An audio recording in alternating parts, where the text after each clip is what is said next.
Hello, everybody, and welcome to The Night Owl, a show that we do twice a week where we talk about all the latest in pop culture news, TV and movie reviews, gaming news, and just the general conversations of the day. For those who don't know me, I'm Price of Reason, and with me, as always, is my co host, Professor R2. How's it going, Professor? Oh, it's going well. Busy as always, but that's okay. I'm glad to be here tonight. Glad to hang out with you, and glad to see all our friends out there on Rumble and here on YouTube as well. Always good for sure.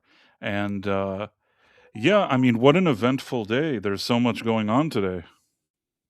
Yeah, they got that nice picture where they of Earth from out there on the moon, where they managed to avoid getting a picture of all the turtles underneath. That was the main story today, yeah. I was really surprised. I'm sure all of the all of the flat earthers were really disappointed that they didn't get pictures of the turtles holding up the Earth. But you can't win them all, right? Can't win them all. I guess. Well, there's no way for us to kind of avoid the elephant in the room. There was this whole ceasefire thing. I don't know if Indeed. you noticed. Yeah. There's the thing with the ceasefire. Really interesting. I tried to read what I could of it while I was busy with various things today. But yeah, it sounds like I'll be honest. I kind of thought something like this was going to be the case. He was Trump was posturing quite a bit when he was talking about everything that was happening. Oh, we're going to go in, we're going to destroy all this infrastructure. Oh, we're going to ruin everything if you don't come to the table, whatever. And then it all just seemed like maybe it was a little much, like it was a little forceful. It very much felt like an art of the deal kind of a situation where we're gonna, we're going to destroy you unless you come to the table. To be really forceful and pushy and kind of there's different directions you can go with that. You can promise the moon, or you can make huge big threats, and that's kind of what it sounded like, let's get to the table, let's talk. But of course, Iran it does sound like they are actually coming to the table and discussing some stuff. They then, of course, their propaganda end, published these the 10-point plan, right? Right. Did you read it? Yeah, that basically the US agrees to everything they want and they're the Yeah, best or whatever it is. which is absolutely not going to happen. We are not paying reparations to the country for the damage that was done during the attack. We are not going to let them to continue enriching uranium, right? Like all of these. There's all these things that are in this 10-point plan, and so there have been numerous people, of course, people who are, it's their MO, right?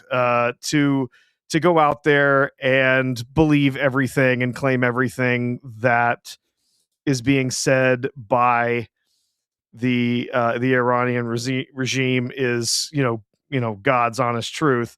There's quite a few of these on X and on other platforms where anything Iran says, they buy it. So basically, Iran put out their press saying the U.S. has agreed to all of our demands, and here they are, and published their 10-point plan. And so there are all these pieces about how we gave up everything. It's an epic loss for Trump and all this stuff. It's like he hasn't agreed to even a single word of what of those 10 things.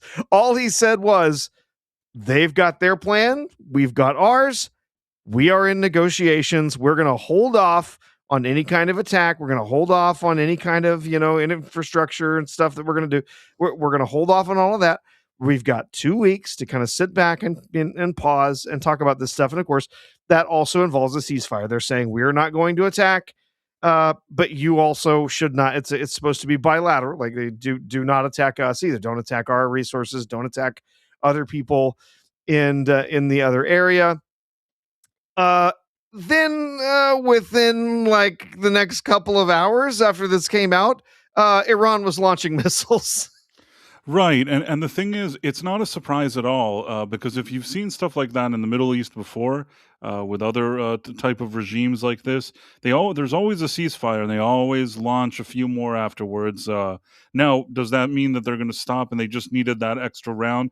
Because they always do that stuff. It's like the same propaganda you were talking about. It gives them the feeling of, look, we got the final round and we did this, we did that. That kind of stuff always annoys me. The question now, though, is okay, so they'll do the negotiations, and if they do the same thing they did last time, I mean, Trump could theoretically go back to doing what he did last time. You know what I mean? We don't know that these 2 weeks are the end of everything. These are 2 weeks where they're going to discuss stuff. I mean, I certainly hope that when it comes to the uranium and the Strait of Hormuz, like that those things are going to be okay at least. Yeah, yeah, of course. Those are going to be some of the absolute. Those are going to be red lines for our negotiations. Like, you absolutely must reopen the Strait of Hormuz, and it's going to be a situation where it's not going to be only Iran that's going to be in charge of it, right? The part of what they're going to say is, there's an international group that's going to help secure the Strait of Hormuz. It's not going to be something that you can blockade and you can get rid of. Like we've been trying to do that. Trump has been trying to do that. The administration's been trying to say, like, we need internet. This is a critical infrastructure thing for a lot of countries. It's a resource we need. We need to be making sure that we're securing this in a way that it's not under the control of 8 guys in a room somewhere, right? It needs to be something to it needs to be something that more than one country is in charge of, and it needs to be something that we're coming together as an international community to help to secure. And so I think that's going to be a big part of it. Obviously, the enrichment of uranium, that is not going to be allowed. There's not a chance in hell. So I mean, I hope, you know, because if for yeah, some reason they're not firm on this point, I think it'll really be an issue. yeah. Uh, but the one thing I'll say is there's been a lot of things that happened, during this past month or more than a month of this conflict. A lot of things that really depressed me, in terms of how certain political parties, how certain news organizations, how certain quote unquote influencers acted during this conflict. In the past, I want to say like 10, 20 years ago, there used to be times in this country where if there's some kind of conflict, at minimum, you're rooting for your country, you're rooting for your troops, you're rooting for your country. And the kind of negative sentiment towards people's own country that I've seen, over the past month, was very depressing. As if people wanting everything to fail. Also, people keep moving like goalposts. For example, he said something. Trump. He just says a bunch of wacky stuff. So he's like, "Oh, like I'm gonna go bomb everybody," and then people are like, "Oh no, what's gonna happen to the Iranian civilians?" It's like a few months ago when they were all being gunned down in the streets. Those same people never even mentioned the Iranian civilians. Do you get what I'm saying? Yeah. Now he said he wanted to do some attack. Now they're all worried about the Iranian civilians. Don't get me wrong. There's probably at least 50% of the population there that seem to be like pretty decent people. There's other ones that probably like the regime. So I don't know what the ratio there is, but I'm sure there's some good people there too, from what we've seen over the years. But and it's not that I would want something bad to happen to them. I just think it's strange and hypocritical that these same people that like couldn't care less, or like tens of thousands of them being like slaughtered, they couldn't care less about it. And now suddenly he wrote it. Oh, how dare he? We need to do the 25th Amendment. What do we do? Like, we have to get rid of him. Look at what he said. And you know him. He was just doing his own psychological nonsense that he was doing. It's like you said, the more he was saying stuff, the more I thought to myself also that there's probably going to be a ceasefire. And in a way, I think that a lot of it, there's a lot of pressure when it comes to the people in the U.S. From a lot of different directions, to make him do this ceasefire, and I guess he did it. But you know what? I don't know long term if this is going to be good or not. In the sense that I really feel that Trump had them in a position where they were genuinely worried. You know what I'm saying? I don't know if doing the ceasefire was the best. I mean, maybe it is, but I just don't know for sure. I feel like there was a lot of pressure put on him to do this. I don't know if he really wanted it. Yeah, indeed. Sorry, I'm dealing with the chat problem. Um, Oh, yes, there's one person who's a fan of another person, which, listen, everybody can no, like no, there was a click out of place that got somebody blocked. Dude, bro, you're good, man. There was just a lot of stuff happening in the chat, and I see. the wrong person got clicked on. So, dude, bro, you've been unmuted. I had to go in and find you in the piles of stuff I here. see. Sorry about Uh, that, dude, bro. is he here? Is Dude Bro here? Dude Bro's a Dude, friend bro, of the Step show. 420. Yeah, he was in the chat, and then there was someone had a misclick there, and dude, bro got muted. But you've been Sorry, Dude unmuted, Bro, bro. you're back? Yep, yep. It was Okay. just bunch of spam pouring in, and Yeah, I see the somebody clicked on spam. the wrong person because I looked over and I'm like, dude, bro's blocked. Whoa, that's not right. I So, saw one message here that I find it intriguing, but I'm not gonna pay any attention to it as intriguing as it is. Uh, oh, so I guess what I'm saying is that, and this was another thing. It's like, oh, like he's gonna chicken out and not do it. Then he's like, okay, I'll do and so he says he wants to bomb them. How dare he say that? What about the citizens? Okay, I'll do a ceasefire. Oh no, he's chickening out. And you have all these. I think if nothing else, he's exposed some of these quote unquote influencers. You know which ones I mean. Those kind of I don't even like saying their names, but there's right now, and I've been seeing it lately, the same like five, quote unquote right wing podcasters. They keep being guests on each other's shows and chatting with each other about the same crap over and over again. You know which one? You know what I'm sure. talking about? Oh, sure, yeah, So yeah. it's like, oh no, he's doing this. Oh, what about this? Oh, what about them? So many weird things and conspiracy theories and nonsense. It's like I am so over all of this. I'm so tired of it. And even starting from the whole thing of like, oh, he was pressured to do it. They had because of the Island Man and the files and all that stuff. I honestly think that if they had anything, if anybody had files on this guy, in the 4 years that he wasn't president and they were bringing up any charge that they could against him, including ones that were like vague, laws had to be changed to pursue him. You want to tell me that they had that kind of stuff going on and nobody did anything? I just, it doesn't seem realistic to me. And he doesn't seem like a guy that does what other people tell him. I feel like he very much, for good and for bad, does whatever he wants. You look at videos dating back like 30 years and he sits around and talks about like this Iran thing. I don't know if you've seen videos like that. There are actually old videos of him sitting around and saying the same thing that he's saying now. Oh, People yeah, are like, yes. There are. they're like, "Oh, I voted for you and you changed." Yeah, I don't even want to say which guy said that. It's like, no, I think nobody changed. He's literally since like the 1990s, he's been saying Iran should never be allowed to have a nuclear weapon. saying the same thing over and over again.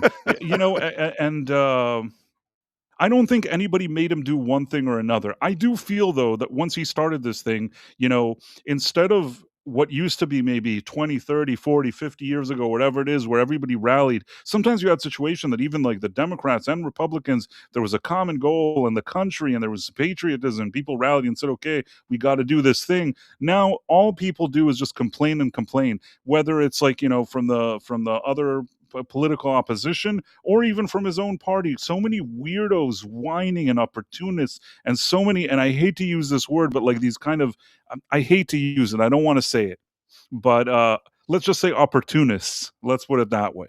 Yeah, I think that's a good way to put it. Like I'm Yeah. so sick of them. I'm so sick of them. Not that I even thought much of them, but there's a few people that in the past I just thought they were like fine. They reported whatever they reported. I have no patience for any of them. Uh, it's like I have an itch. Sometimes I love to mention like how much which ones I don't like and how much I don't like them, but I don't know. I mean, at the same time, do I even want to give a spotlight to people? I'll just say this. There's one guy that always like I'm not even gonna say his name. There's there's one guy that always presents himself as a Jewish comedian, but he's not Jewish and he's not a comedian. And he's really dumb too. And I Oh, just yeah, I yeah. don't understand that guy. I don't get him. I don't know. I don't like I'm trying to understand. I understand the angle he's going for. I don't get who is it that like that wants to hear what this guy has to say. And a lot of times also I don't remember who it was recently, one of these kind of oh, maybe it was one of those Hassans or whatever it is, that somebody looked at their verified followers. He has like 2 million Twitter followers, and like maybe 20,000 of them are verified. Now, that is a weird statistic. Do you get what I'm trying to say? Because if you have like 2 million followers, wouldn't you have a larger percentage of verified followers? You would expect, yeah. So people were saying that sometimes that's like a telltale sign of like bots and things like that. So I don't know. There's so much weird stuff. I wish that Elon Musk would be able to crack down on some of it. There, in spite of like him taking over Twitter and a lot of stuff improving, certainly better than what it was in the previous regime, I still think, and especially now with this conflict, how much nonsense have we seen on Twitter over the past month? Oh, an unbelievable amount, Like an really. I mean, unprecedented amount. It's not even like organic. There's a lot of stuff there that's going on that's absolutely not organic. The fact that you have all these accounts. First of all, so many accounts like pretending like they're American or talking as though they're based in America, giving all these like views about what's happening with the U.S. and whatever. It's like, dude, you live in a puddle in Pakistan. There's nothing that you can contribute to this conversation. Do you get what? And it's not that they're saying like, "Hello, I live in puddle in Pakistan. Like this is my opinion." No, they try to pretend that they're like blending in. You know what I mean?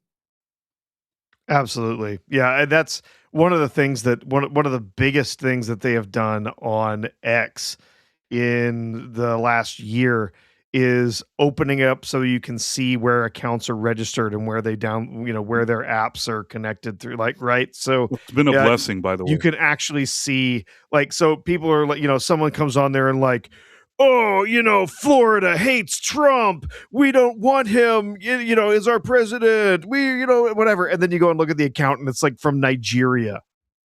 So many of those, either Nigeria or Pakistan or whatever. It's like, dude, I don't sit around. I wouldn't even know where to start to tell them what's going on in Nigeria. You know what I mean? We're like, I don't care Or enough would to. I? I don't care It's enough to their find problem, out not about their mine. local. You know what I'm trying to? Yeah. Yes, I didn't mean to cut you off. What were you going to No, say? no, no. Just saying, like, I nor would I bother to tell them how the hell to live their lives or how to run their government in Nigeria.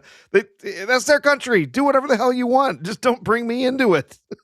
Yeah, I mean, And get the th- hell out of my government and stay exactly. the hell out of my business. And they're doing it, and this is the part where, listen, on one hand, like, it's nice that Elon Musk did the thing where, like, he pays people for interaction or whatever it is. It's nice, but it is like sort of caused so many of these wannabe whatever they are from different countries just thinking, if I talk about Trump all the time, maybe I'll get paid. You know what I mean? So now it's become like just a business thing. So you have some people that do the business thing. Some of them are bots. You know how I know there's bots.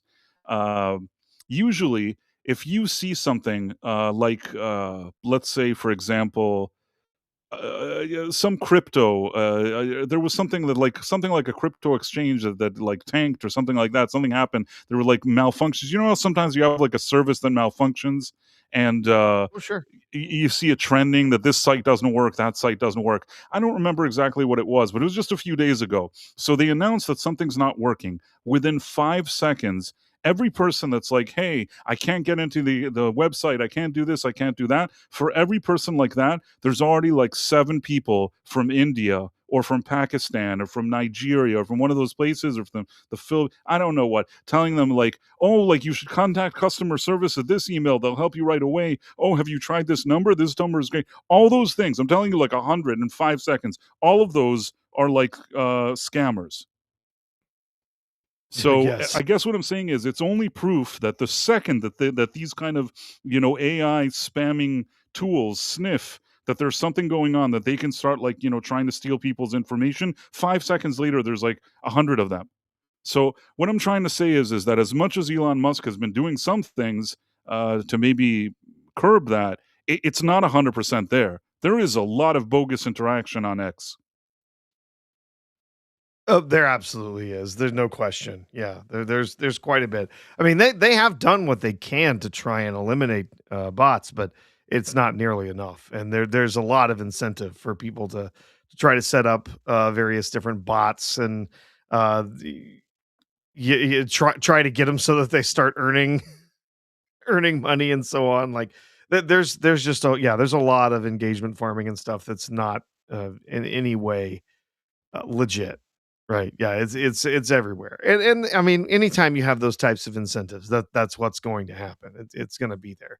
There's an incentive to do it for spreading misinformation. There's an incentive for doing it to earn cash and clicks and all kinds of stuff. Yeah. Uh I mean, not that that's really a change from anything we had before. I mean, engagement, bait has been on X and any other social media platform for as long as social media has existed. So, No, it has, but I do feel that even some of those people that used to be, listen, there's people that have never been my cup of tea. Okay, there's people that have never been my cup of tea, but I sort of accepted them that they were doing whatever they were doing.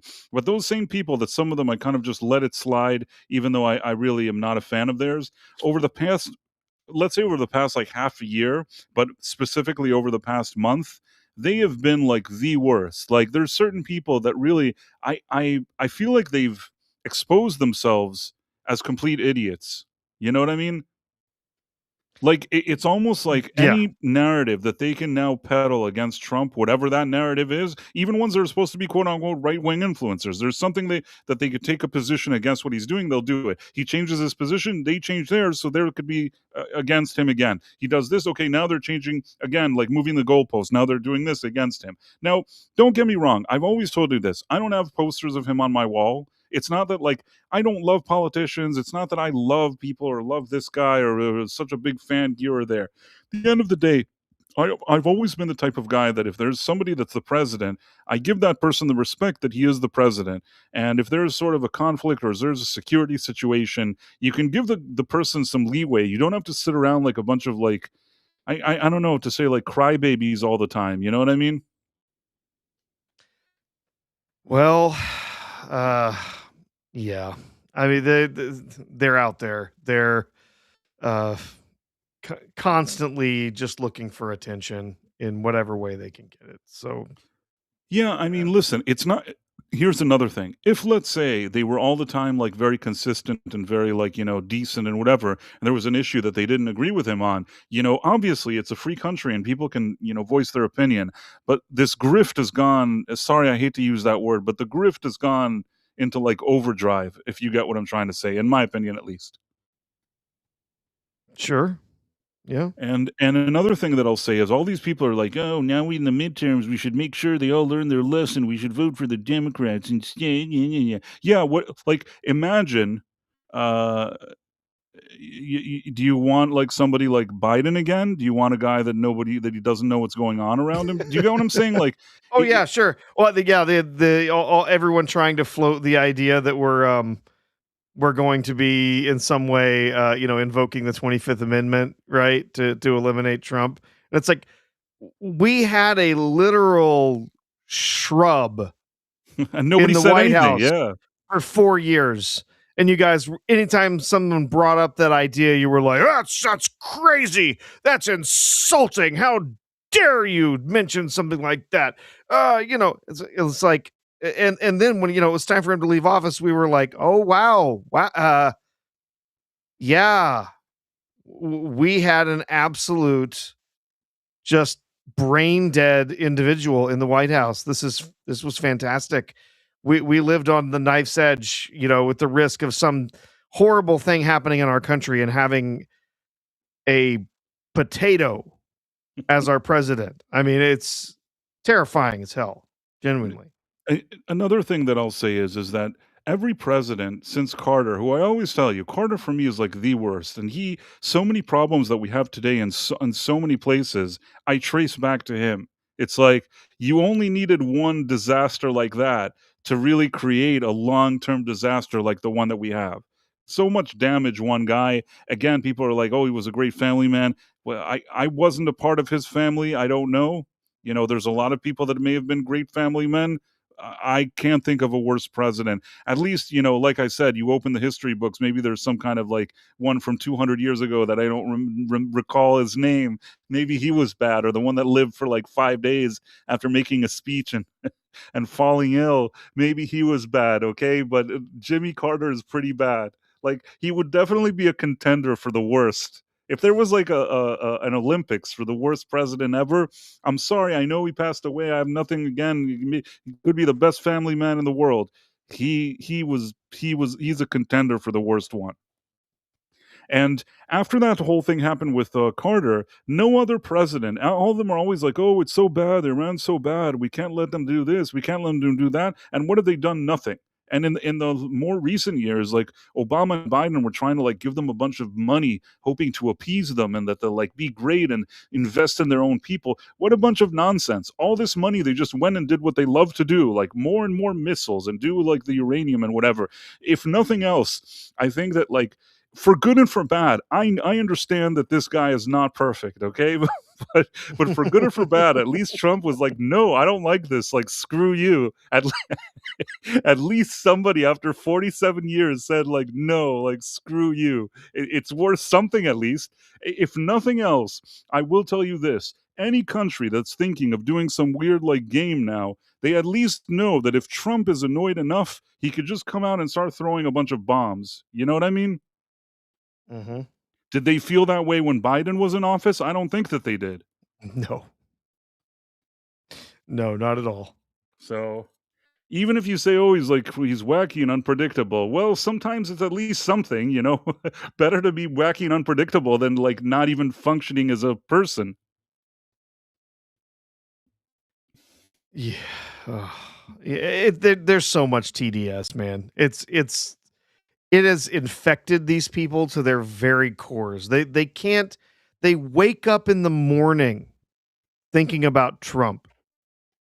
They have their breakfast and their lunch doing nothing but thinking about Trump. They go to bed at night and the last thing on their minds before they drift off into dreamland is Donald Trump and how much they hate him. And then while they're asleep, they are dreaming about Donald Trump because they are utterly obsessed. They are completely obsessed. He lives in their heads rent free. They can't think, they can't reason, they can't argue because everything to them is Trump. That's it. And all they can think of is how whatever is happening right now is Trump's fault. How can we blame this on Trump? How can I spin this so it hurts Trump? That's all they do. Day in and day out. It's a strange obsession, and again, there's plenty to criticize. You can criticize anybody. I don't think that he's beyond, beyond criticism or anything like that. That he's not worthy of critiquing. He's definitely an eccentric type of character. It's probably I can see how this wouldn't be for everybody, and I myself also sometimes think, man, like even I think this is kind of wacky, but at the same time, I don't think that everything that he does is bad. Like people can't acknowledge that sometimes a guy could be a eccentric guy and maybe he does something good sometimes and maybe he does something that's not good sometimes. The amount of just like people obsessed with all this stuff is crazy. And I was used to it from the more like, left side of things. But I think that the kind of forces on the right now, and especially the kind of opportunistic quote unquote influencers that just to stay relevant are willing to go wherever the wind is blowing. And in some cases, I feel like they're getting money. There are cases to be made that some of these people that have, especially ones that used to say the exact opposite, are now criticizing him, always seems really fishy. Yep. Like, It's always what a could little happen weird. in half a year that you said one thing and you were firm on it, and then, like, or maybe sometimes for years you had one position and suddenly you had the opposite position. It's strange, you know what I mean? Mhm. Yeah. Like, when if you go and you watch something or see something that I posted online about, let's say, Star Wars and The Last Jedi from 7 years ago, it's gonna be very consistent with what I say today. It's not gonna be a situation that over there I said, like, "I love it," and today I'm gonna say, "Well, I don't like it." Do you get what I'm trying to say? Mhm. Yeah. Everything that I've said has been very consistent. Like, I'm usually not a flip flopper. Like, I don't say something and then suddenly I take the opposite position. I could be wrong on something. For example, I thought that the X-Men animated series would be very woke, and it wasn't woke the way I thought it would be. And initially, I said that I believed it would be woke, but then it wasn't really woke. And I admit that I was wrong on that. Okay, one Yeah. time, like I've out of a million times, once I was wrong, Professor. So I admit that I was wrong. So maybe if you find a post of mine somewhere, it'll probably be me saying something, and now I don't agree with what I said there. But that is so rare. You know what I mean? To take my entire existence and be like a different person and suddenly like spew out things that seem to have nothing to do with who I am, what I've been saying for all these years, what I'm supposed to be represent. I'm just suddenly a different person. Also, like, in a way that seems highly suspicious. Yeah. Let's just put it that way. Usually, I think it's somebody with money. I mean, somebody. It turns out that a lot of these people, for the right price, you bring out a checkbook. You say, "Hey, you want a few $1 million here? Maybe you don't like this thing. Maybe you don't like this policy. Maybe you have some story to tell here." And then suddenly, you see that happening. Mhm. Yeah. Yeah. Yeah, and again, it's not, and I've said it always. It's not that I have pictures of Trump in my house. I'm not like, I don't wear hats or shirts or all this stuff. Yeah, I'm neither just do sort of I. I'm just sort of a middle of the road, just like you're just a regular dude. I've never really been very political. I'm more interested in more recent years because you can't really get away from it. But I've never registered with any political party. Uh, Even recently, you know how sometimes you renew some documents or something or some license, and they're like, "Hey, are you sure you don't want to register with some party?" You know how they ask you? Mhm. I always say no. Like, I'm not registered. I don't want any. I don't tie myself to anybody. But Yeah. at the same time, maybe that gives me the chance to kind of look at things more objectively and not make a big deal every second. Because a lot of times, and I've said this even to people that are friendly or people that are my friends that I've known for years and maybe have different political opinions, and suddenly they get all so heated and there's they start acting as though they're fans of a football team, meaning, how sometimes, like, I'll give you an example. You have like a team that's playing basketball, and you're probably you keep your team keeps losing over and over again, and then LeBron James joins your team. Well, now he's kind of older, but a younger LeBron joins your team. Okay, it could be that until today you hated LeBron, but generally speaking, if he comes out on the court and you're winning every game, a lot of times people even that didn't like him will kind of warm up to him. Do you get what I mean? Because they have Mhm. their team and they're winning every game, so they're like, well, he is kind of a douche, but we are winning, you know? Yeah. I know what you mean. So I guess what I'm saying is that a lot of friends that I have, they treat like the political positions they have like that. Like they're so into their thing that it's like no matter what, they'll just say whatever and just agree with everything and whatever. I don't like that. I like to be able to think for myself, but at the same time, you don't have to have meltdowns every time some person says something. Yeah, Yeah. yeah, okay. So Trump is an acquired taste and he's sort of a quirky guy, but I don't know. Yeah, yeah. Well, there is always there is always some perceived benefit, right? When you are uh sticking very closely to a particular group's ideas when you're on the left, you're accepting of all of these different things. You have to toe the line, as they say. You have to stick with everything that they say, that so you can be part of the group. You have to be part of the tribe.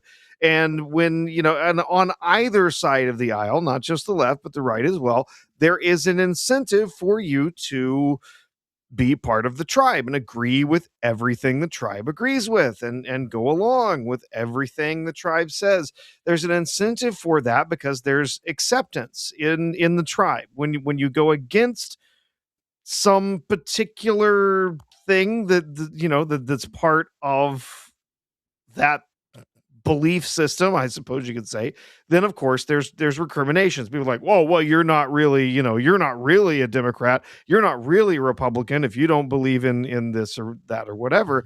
And so they, there's that incentive to remain as part of the in group, to remain as part of the tribe, to simply go along with every last little thing, right?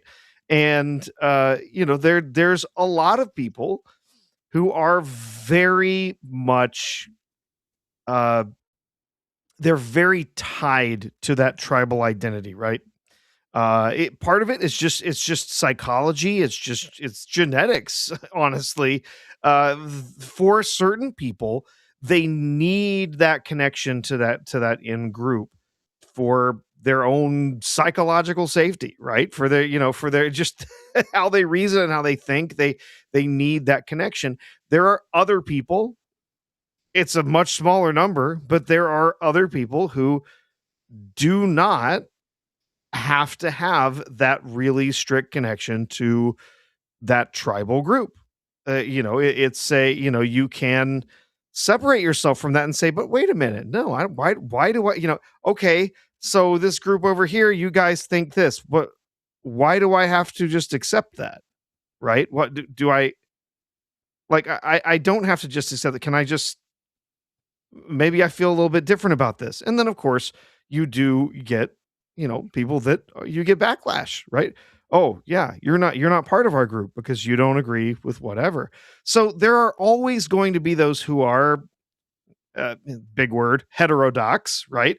They're not going to connect with that idea, the all of the ideas that are accepted by this in group, and they're willing to go against that. We need people like that. We need more people.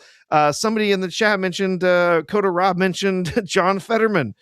Everyone was like, oh great, we get another yes man that's going to come in and be another Democrat, right? And now this guy who had a nearly Stroke, yeah. died after having a stroke and having all of these other problems, now is perhaps the most reasonable Democrat in the entire It's so Senate. strange. Where, It's so strange, but it's yeah, true. where Yeah, he's literally he's okay, with everyone on the left is very much angry at Israel. They hate Israel. They say all sorts of nasty things. They, whatever. Of course, there's plenty of people on the very, very extreme far right, the crazies over there, who are also, crying all sorts of, nasty, angry, horrible things about Israel. But Fetterman's there in the middle saying, well, actually, I might be a Democrat, but I support Israel and I support their right to defend themselves. And there are plenty of there's plenty of crazies coming from lots of different directions. So no, it's I'm not gonna I'm not gonna support shutting down the government, uh because that's bad for people, and that's not what we're supposed to be doing as representatives of the people in our state. We're not supposed to be here. it's become so childish and stupid the way they act that they don't even care about employees, that don't have the luxury that they have of senators that they're making all this money, or congressmen or whatever it is, and they're not getting paid because these guys are assholes. Sorry, Sean. So all of that really annoys me. And yeah, Fetterman seems like a decent guy. It's strange that at the end he ended up being, the only person there that's decent. And that's how I think everybody should be. It should be a situation where there's certain topics that should be the bipartisan or whatever you want to call it, or have more bipartisan support. And maybe should be certain topics that maybe it's more a political thing and people can argue. But these days, there's just a feeling, especially what we see from the far left, that no matter what, they just want to ruin it. No matter what the price is, they just want to ruin it. So yeah, it's annoying. I mean, don't get me wrong. It's not that like the right wing can't do things like that sometimes, but I just feel like the left have gone very far left and are making less and less sense to me over time. Uh, how much they want to protect like bad people that are in this country that want to do bad things uh, for various different reasons is very odd. And the fact that some of the people in that group are bad people themselves, if you know what I mean, is also kind of strange.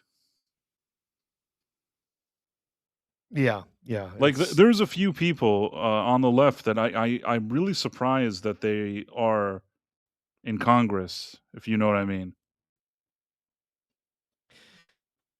Like not from a it baffles me, the people who are elected to Congress, when Congress has this insanely low level of, you know insanely low approval rating. And then there's some of these people who just keep getting elected, and they've been there for 40, 50 years. It's insane that some of these people have been around as long as they have, uh continue to get reelected, when most of the people in in the United States can't stand them, I think they're mean, terrible. But I, then I but then locally they get good numbers. It's so bizarre. all I know So is bizarre. this: I think that people that don't have voiced their hate of America shouldn't be in Congress. I don't know. I don't know if you can make a rule like that. I don't know if it's like bad that I'm suggesting such a rule. But especially if you're not born here, you came from a different country, Yeah. and you don't like this country, there has to be a rule. Like I don't think you should be representing anybody. And we have people like that. And unfortunately, and I will say it honestly, it's more on the left. There are certainly people on the right that I don't like very much, and there's people that pretend to be right that aren't so right. There's a lot of different variations for people that I could possibly not like, but I think that at the top of the pyramid for me, people that just don't like America and like came from somewhere else, that is an issue for me. I mean, genuinely, there have been some people who have argued honestly and rationally for why today a naturalized citizen should not be allowed to hold public office. Uh, is that necessarily the way to go? Maybe there's a rule. Maybe they have to have been a naturalized citizen for a certain period of time, or something like that. But there have been some very serious and very honest, discussions about that. How, someone comes over here and they get naturalized, and then suddenly they can start running, for office. They're not allowed to run for president. Why should they be allowed to be in the Senate? Or why should they be allowed to be in the House? That Or you why should know, they allow to be the mayor of New the York? Because mayor of that New guy York. barely even Yeah. lived here. He was a guy that doesn't like this country, has a history of him and his wife liking the worst, they like organizations that are on the, FBI list or whatever on, what I'm trying to say? They're supportive of very bad things, yet everybody seems to let this slide, and I don't know why. Yeah, it's odd. It really is. And this is the thing that worries me, that I will say that if there's one thing that worries me, is that over the past maybe 10 to 20 years, or especially the past 10 years, especially when all that woke stuff happened, how badly it's influenced people, that there's people that just will support organizations that are awful, that represent everything that's the opposite of what these same weirdos claim that they champion. You know what I mean? You have people, oh, we champion like women's rights and LGBT and like all this stuff and peace and this and that, and they're like all supportive. They're like they love like the Ayatollah, or they love all these weird organizations. It doesn't make any sense. It's really, it's like it's a level. It's beyond stupid. There's just something. It's like they're mentally ill or something. Well, as we've established, But they there's many do. of them. There's a lot of them that y- are mentally ill. It's not like oh, one or two. absolutely. I There's too mean, many of them. if you know the I would say a lot of those who are uh, committed to the extreme left wing uh, are dealing with significant mental illness. To be able to argue some of the things that they argue in the way that they do, and to be able to just come out and say things that are clearly just completely opposite of reality. Uh, I don't know how you could explain it as anything other than mental illness. Just complete disconnect from reality, right? It's kind of baffling. And then, of course, I mean, like I said, with the TDS, right? Uh, that's a mental illness as well. For sure. Genuinely, I mean, their absolute fixation on Donald Trump and their instant reaction to absolutely everything that he does, and finding a way to twist it and use it, manipulate it in some way so that it is automatically twisted into a bad thing. It cracks me up every time that like he does something. There's people talking about it on Twitter, and then there's the meme that's gone around every time, and every single time it gets out there is the meme of Donald Trump dressed as the magician with his wand saying, "And now for my next trick." And like, and now for my next trick, I'm going to make the left defend grapists, or now for my next trick, I'm going to make the left defend terrorism, or whatever it is, right? So it's funny. Yeah. Yeah, somebody in the chat is asking, so it's good that you asked this. We are very happy to be on Rumble, and sometimes they kind of either feature or shed a light on our stream, and we're always very appreciative. And I know a lot of people watch Rumble through an app. Sometimes it's on a TV, one of those Fire Sticks or whatever it is, but they don't actually sign up. They just watch, which is great. But if I may suggest, if you haven't yet signed up for Rumble, you could sign up for a free account. They also have premium, which is also cool, but you can sign up for free. And once you do, you can follow us. And then every time we stream, you'll get a notification. So I highly recommend that if you're on Rumble. Rumble is a good platform to support because they're really big champions of free speech. And I think that it's very important that there's a platform that does provide that, because there's so many platforms that have kind of strange policies when it comes to that kind of stuff. And I think that Rumble has really been sort of a, I don't know, I had to say a beacon or whatever it is when it comes to free speech, but that is the truth. So, always good to support that. And if you haven't signed up, you should. And again, also consider following us. So, just wanted to get that out of the way.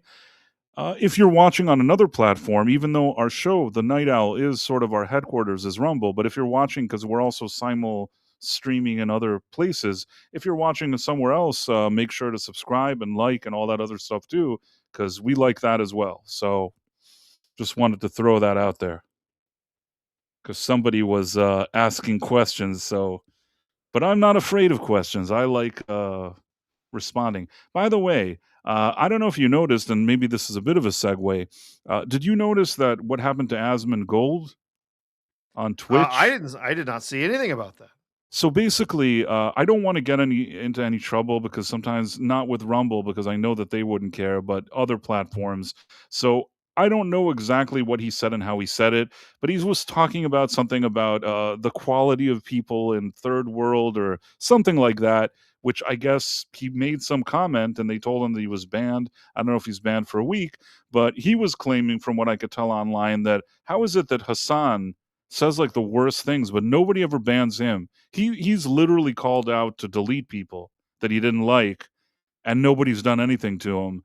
Not to mention the fact that he has a dog there, and I don't even know what to say about the dog situation. Like that guy, nothing he does interests anybody. They don't ban him, they don't do anything. There's something very odd about that. Like, why does that guy always get a free pass? Or if they ever even like do any kind of banning, it's after there's so much pressure and he gets like a slap in on the wrist, and 5 seconds later he's there. But so Mhm. consequences to that guy. Oh, yeah, I mean, he literally, I believe I saw something on a stream earlier today that he suggested that someone murder the, Delete, the delete. the, uh yeah, delete the governor of Florida. Was that what I saw? Yeah. Yes, I believe that's what it was. Just like said that on his stream. And no consequences ever. Ever. If there is a consequence, it's oh, he's off the platform for, 24 hours and then he's back. And there's a very good reason for that. One, the people running Amazon support every last thing he says. Two, They must, yeah. they make him or he makes them an absolute crap load of money. And it's the same with all of these other people who have broken the rules over there. You go back to some of those who were doing all kinds of things that they shouldn't be doing. Basically doing a weak version of OnlyFans on their sites. Showing off body parts and so on for getting money on their streams. And they would get bumped for a day, and then they're right back in there because they're making Twitch money. And the Not truth only is, that, Twitch ain't making a whole lot of money these days. They need absolutely every whale they can find to bring all of all that money in to just keep Twitch running because frankly it's not doing well.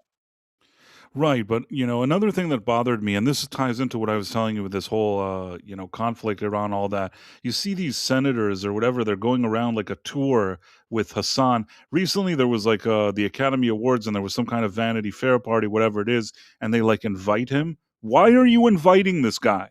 Why are you inviting a guy who said the most awful things? All these people that have lectured us for years now with all their woke shit and all those things about like all these movements and hashtags and things and whatever. And at the end, this is the guy you invite to your party. Do you get what I mean? It's so annoying. I feel like every time I think to myself that I've seen the ultimate hypocrisy, it just somebody wants to hold somebody's beer and show me more hypocrisy. And that guy, the fact that he's even a thing annoys me. Mm-hmm. Yeah, And you say that he he's makes money. irritating. I always wonder to myself, I still think that some of whatever is going on with that guy is bots. Now, Oh, without question. maybe like, Amazon or whoever it is, who Amazon owns Twitch, how does this work? Yeah, Amazon owns Twitch. Last year, they claimed that they had revenue of around $1.92 billion in revenue, but yet executives still refer to Twitch as non-profitable, which means that their operation is still costing them more money than they're making. And they need every penny. If they were to lose Hassan, they would lose tons of money. They would lose ad revenue. They would lose revenue from various. They don't do super chats over there, but like the way that the support and subscriptions and stuff that you send over there on Twitch, like they would lose huge amounts of money. And there are likely people, if they were to permanently ban him from the platform, that would just leave the platform altogether. They wouldn't be supporting other groups, giving other But money there I either. And so if Twitch wants to continue operating, and they basically have to keep him. well, what I want to tell you is, if it's like that thing with X is, I know this is a strange rabbit hole. Maybe you have like fake viewers that view him, but somehow because of the advertisers, even though they're fake, Amazon can still sell ads even though there's some suspicious country somewhere.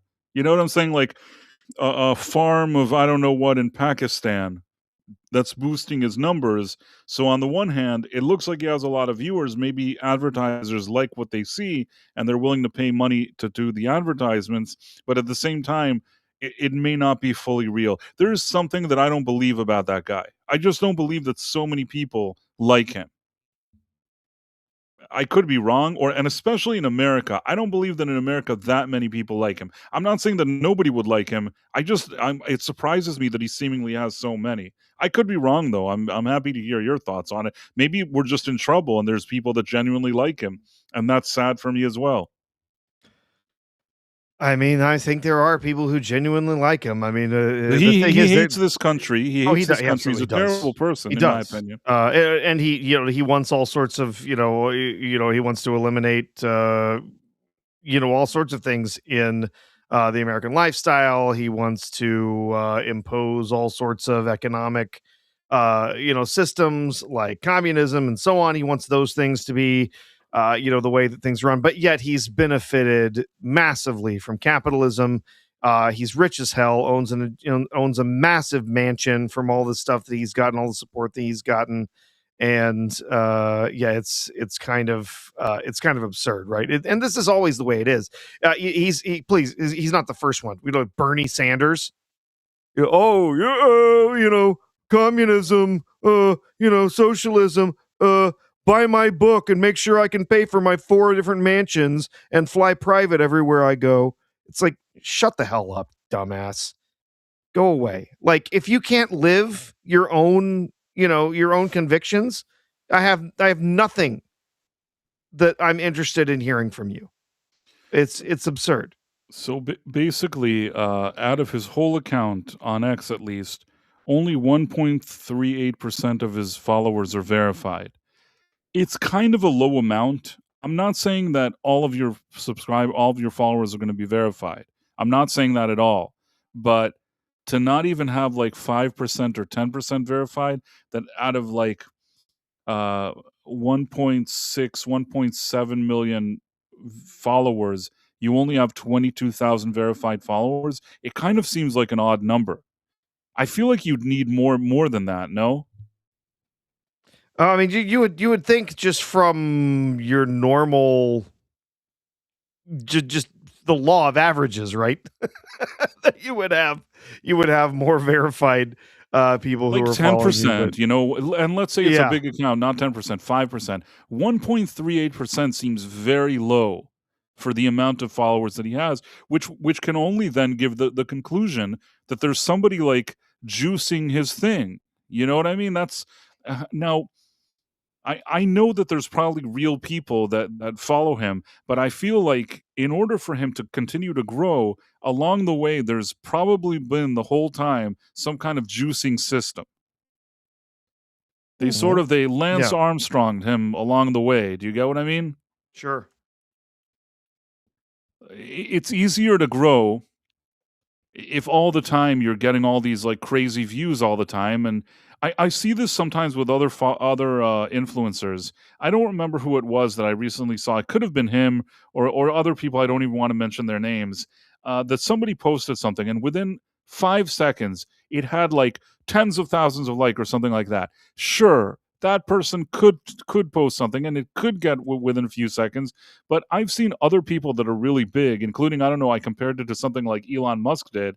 Even he didn't get that many in such a short amount of time. You know what I mean? And the question is, if there isn't like a juicing thing, in some cases, either the influencers may be aware of the juicing, some cases maybe they're not even aware of it. It's just that somebody wants a certain narrative to happen, and if that influencer is making money doing a certain narrative, maybe he'll just continue to do it if you continue to juice his numbers. Do you get what I'm trying to say? I feel like there's a whole industry with all these like bots and juicing and all this stuff that people are still not fully, even with all that we're aware of, we're not fully aware of how crazy and elaborate it is. Mm-hmm. I'm not suggesting that he doesn't have any followers. I'm sure that he does. I'm just saying that most of those people that seem like almost quote unquote too good to be true with their followings, sometimes there's something off about it. And I've noticed it in some of these big kind of, especially in the more opportunistic ones, if you know what I mean. There are lots of opportunists, to be sure. Absolutely. So yeah, I don't know. It's just it's very strange. So I wanted to show you that. And it's not just me inventing it. Like this is Hmm. I mean, I don't know if I can trust Grok for everything, but I feel like I can trust him for this. Right? Yeah, yeah. But For analyzing statistics on X, sure. right, exactly. That's the one thing that I would think that it would be able to do. What else were we talking about? There were a bunch of things. So we talked about Asmongold, and we talked about uh Hassan and whatever it Well, what? is. And So oh, another thing, What exactly ended up getting Asmongold banned? Do we know? Like, he said something that like if I believe he said something about third world countries having people that he didn't consider very intelligent or something like that. Some yeah, comment that he made to me, yeah, much less anything than calling for the deletion of somebody, which is absolutely what Hassan did. Even just for the whole situation with the dog, forget about politics. The dog alone should have yeah. been like the end of the road. You know what I mean? Oh, she's the most pampered dog ever. Yeah. Uh huh. That's. Hmm. Yeah. Yeah, exactly. Argentum in the chat, hey there, says Hassan makes me physically ill. Same. I find him revolting, and I can't even stand to watch a few minutes of one of his streams. He is a horrible human being, and I wish him uh, well. Well, I don't now wish him my best. Let's put it that way. now what happened is that he's now going on tour with these senators. He's doing like a tour where some senators are going around to, I think it was Michigan University. Wasn't there something? What was it that happened today? Michigan, let's see, Michigan, Hassan. I'm telling you, there was something like him and Congress members.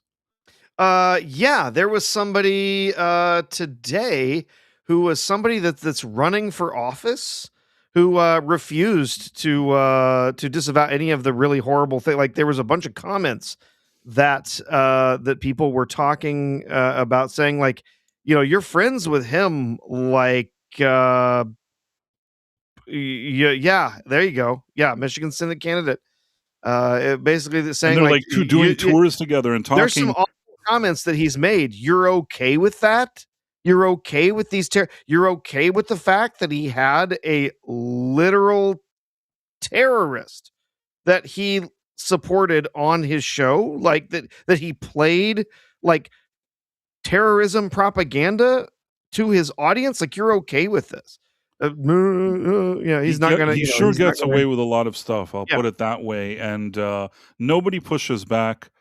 These are all bad signs. I personally think that this is a very bad sign, but we'll see. I mean, this is just the direction in which the world is going, and I think that when I saw everything is just to circle back to the whole Iran thing. When I saw all of these people and all these annoying, whether it's influencers or politicians or the press or different things, how they've acted over the past month or opportunists. I worry. I worry because I feel like really bad things are happening. Forget about the war thing. Forget about the Iran thing. I'm saying in general, these are all bad signs. The sentiment. None of these people understand that being against your country and not liking your country and rooting against your country and always this negative whatever it is and never supporting anything and never uniting and never being patriotic or never anything. These are all bad things. It doesn't lead to anything good in my opinion. If you don't like where you live, if you don't like this place, then that's bad. You nothing ever good came out of like hating where you're at, in my opinion. Also, Yeah. it's like there's so many places in the world that don't have all the things that this country has to offer, and I think people could appreciate that more. I don't know why they're all there's just you know what? There's a lot of people that are just too comfortable and too spoiled, and they don't realize and they don't understand what it feels like when you go somewhere else. Oh, the number of people who have no clue what it is like in other countries, what it's like uh to live in a place that doesn't have the freedoms that we have here, doesn't have the economy, doesn't have all of the niceties that we have here. All of that is we've actually seen. I mean, have you seen some of the videos of people who fled the country after Trump was elected for the second time, and like crying about how they want to come home now? It's it's incredibly funny. Oh wait, we have a Rumble rant. We do have a Rumble rant, and we do have also 2 super chats and a membership to talk about as well. So maybe Okay, we so Born to Be take a bit Down of a break says, here. Yep. "Justice for Kaya the dog." Yeah, I really feel bad for that dog. I don't know, like, and nothing happened. Forget about everything. Forget about all the politics. That nobody even did anything with the dog situation. That somehow bothered me. All the stuff that he says and does is terrible, but somehow that I felt it more personally. You know what I'm saying? Oh, sure. So there's that. And he lied about it, and all the things that he went around was selling all these stories about it. So I 100% agree with you, Born to Be Down. Thank you for the $5 Rumble rant. And you said we have super We chats. got a couple of super chats and a membership over on Let me try YouTube. to pull Yeah. this up.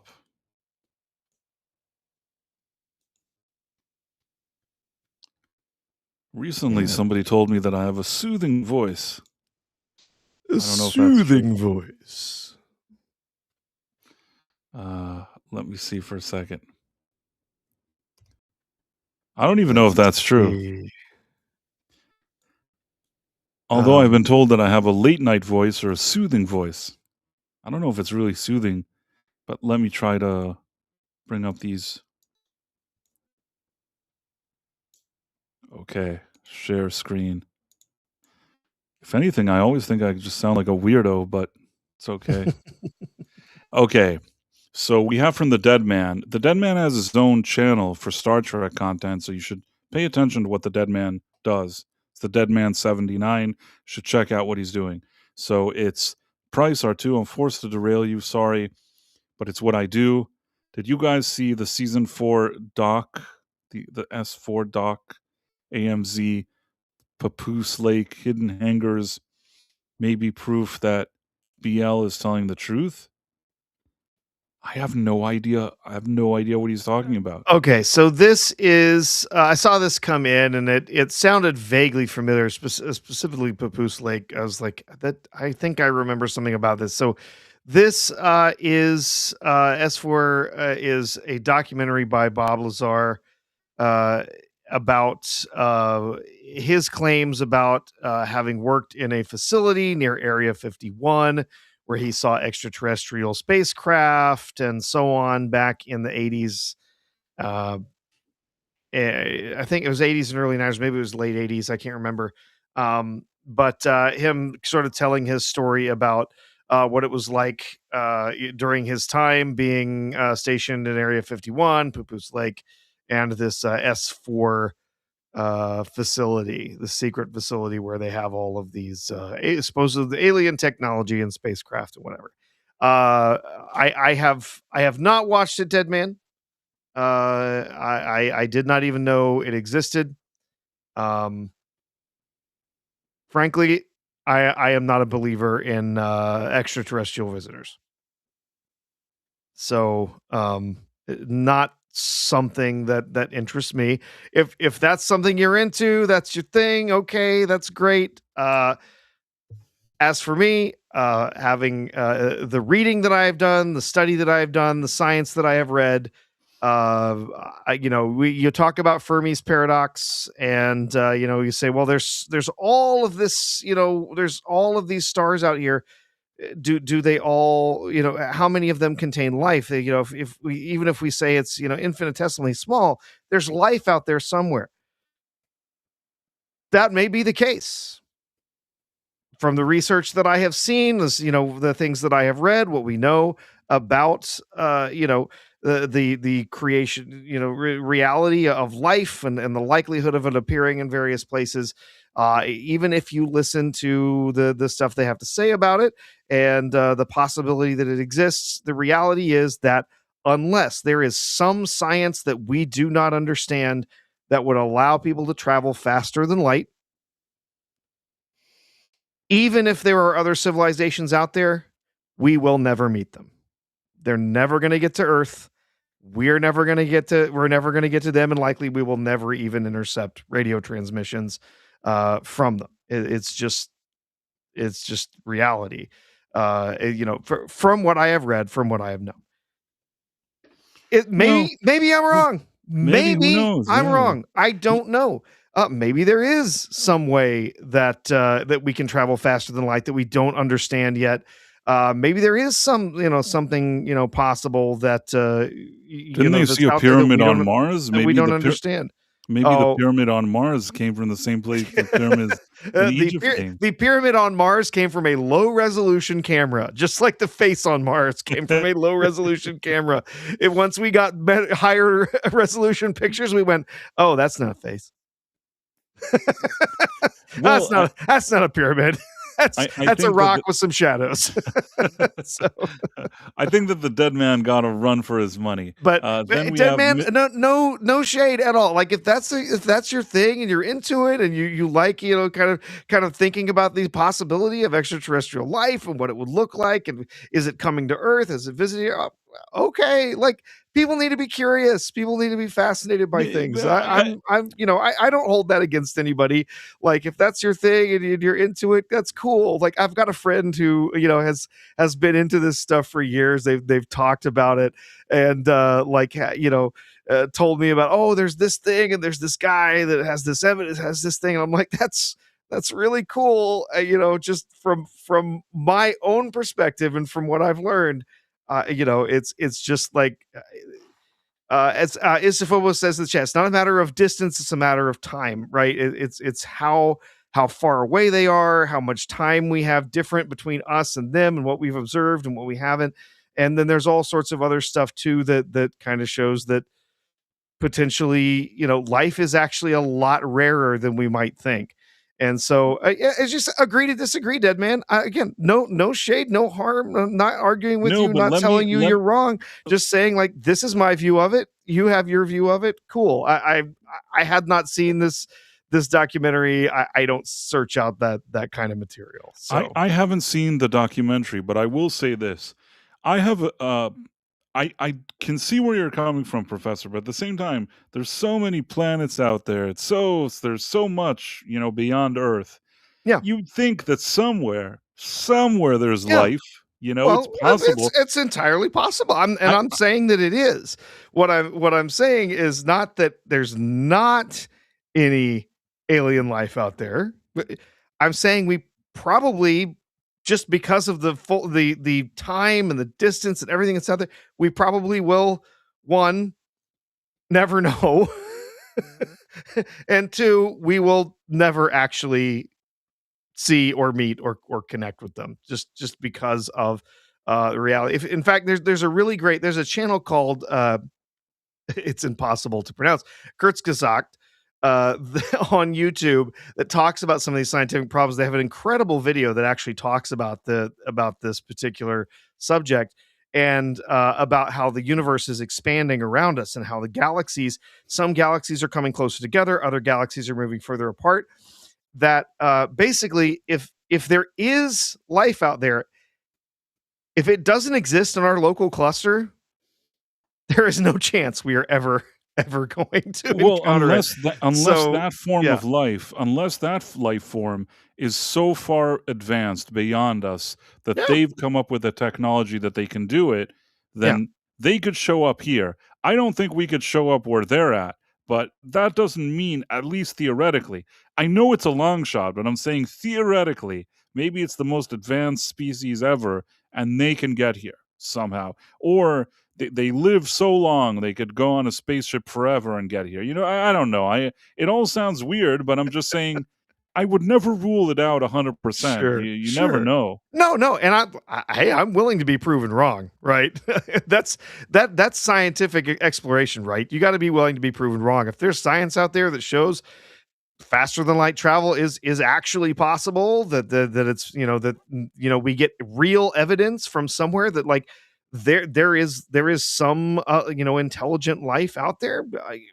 That would be amazing. I would be fascinated to simply find any kind of life on another planet or another body inside of our solar system. That would be huge, right? That would be amazing. Even if it was just bacteria or amoebas or whatever, that would be fascinating. Uh, and I'm sorry, Caleb. I don't mean to ruin things for you, buddy.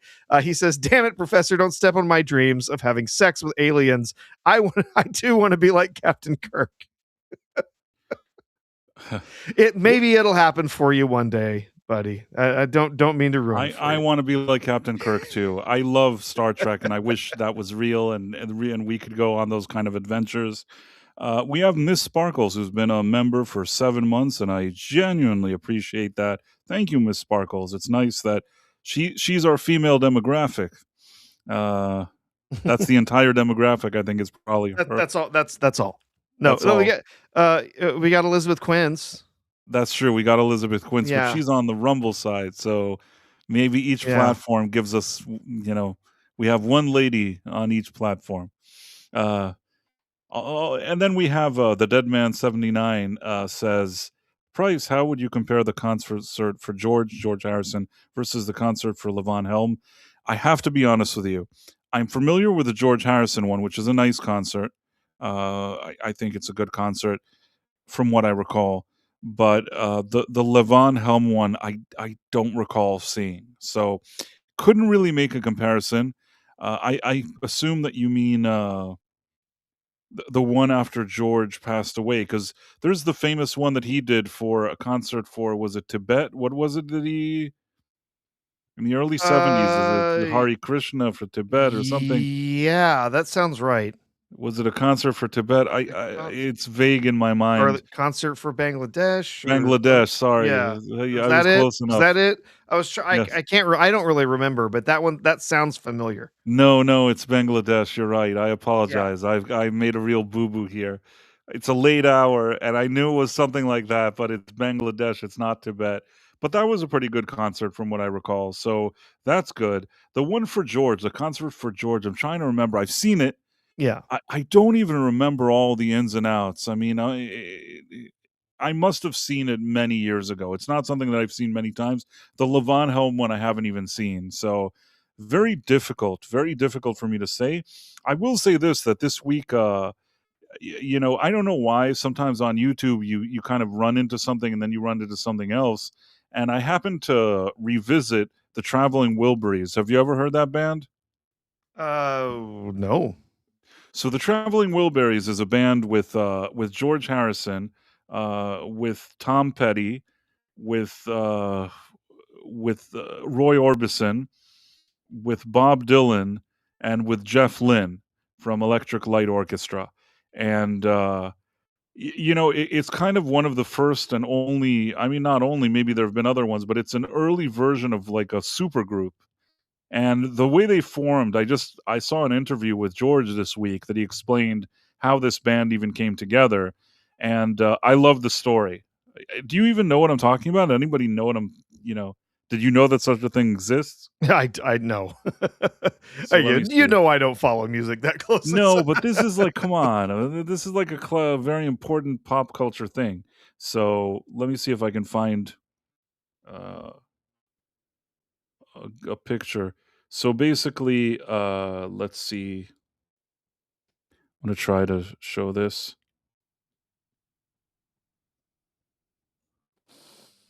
Okay, let's see if I can share this. Do you see it? Okay.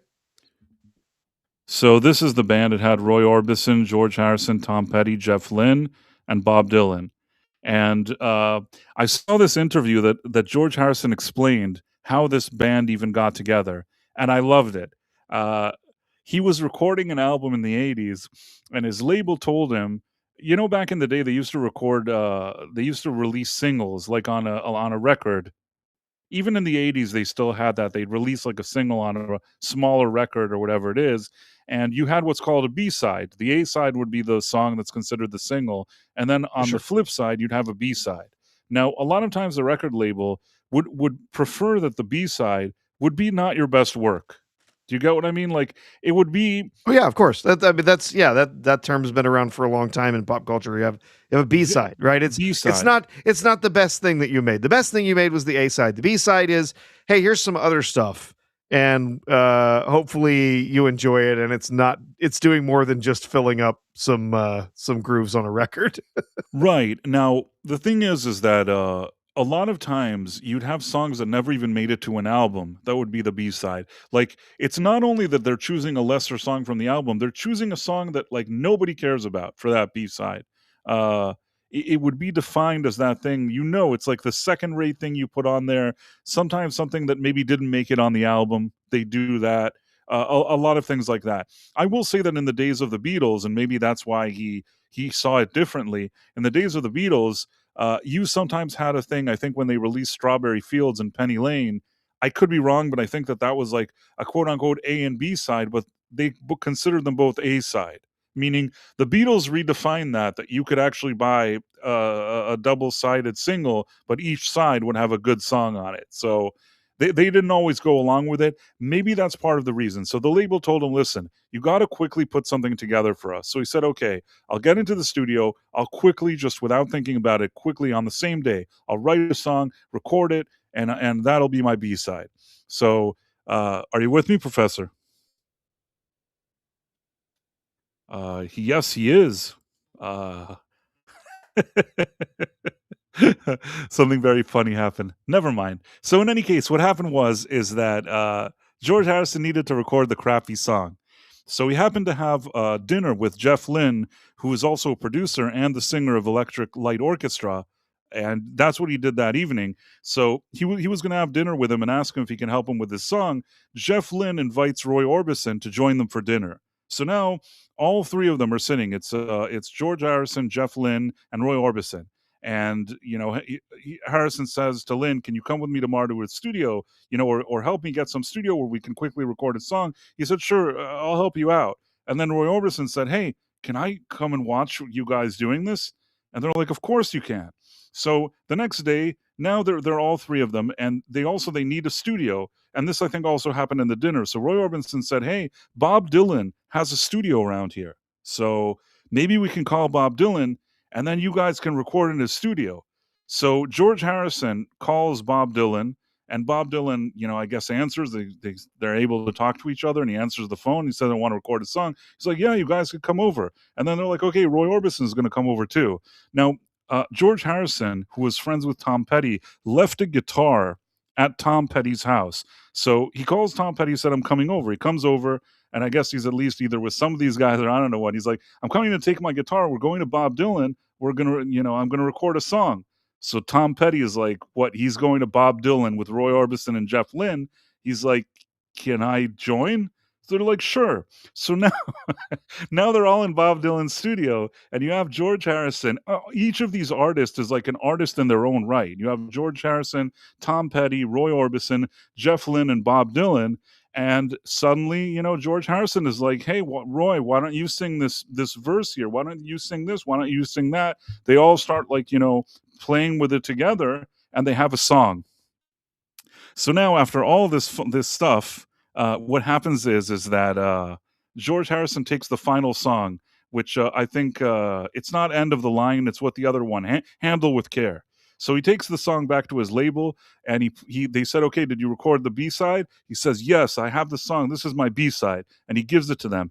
And then they press play, and it's George Harrison singing with like Roy Orbison and Tom Petty and Bob Dylan and all this other stuff, and they're like, "What have you done?" This it's not supposed to be good. This is too good. This can't be like a B-side. What are you, crazy?" And then he said, and the other problem is that what turned out is that you also need lawyers to get involved because all of these artists, or at least some of them, were on different labels. So you couldn't just release the album. You couldn't just release the song. So at this point, they told him, This can't be the B side." So he's like, "Oh, okay." So in the meantime, I guess he recorded a different B side. I don't know what he did, but then it gave him, like, a drive to really make this album. He ended up recording a whole album with them. The lawyers had to work it out, and all these labels had to collaborate and release it. But long story short, it sold millions and millions and millions of albums.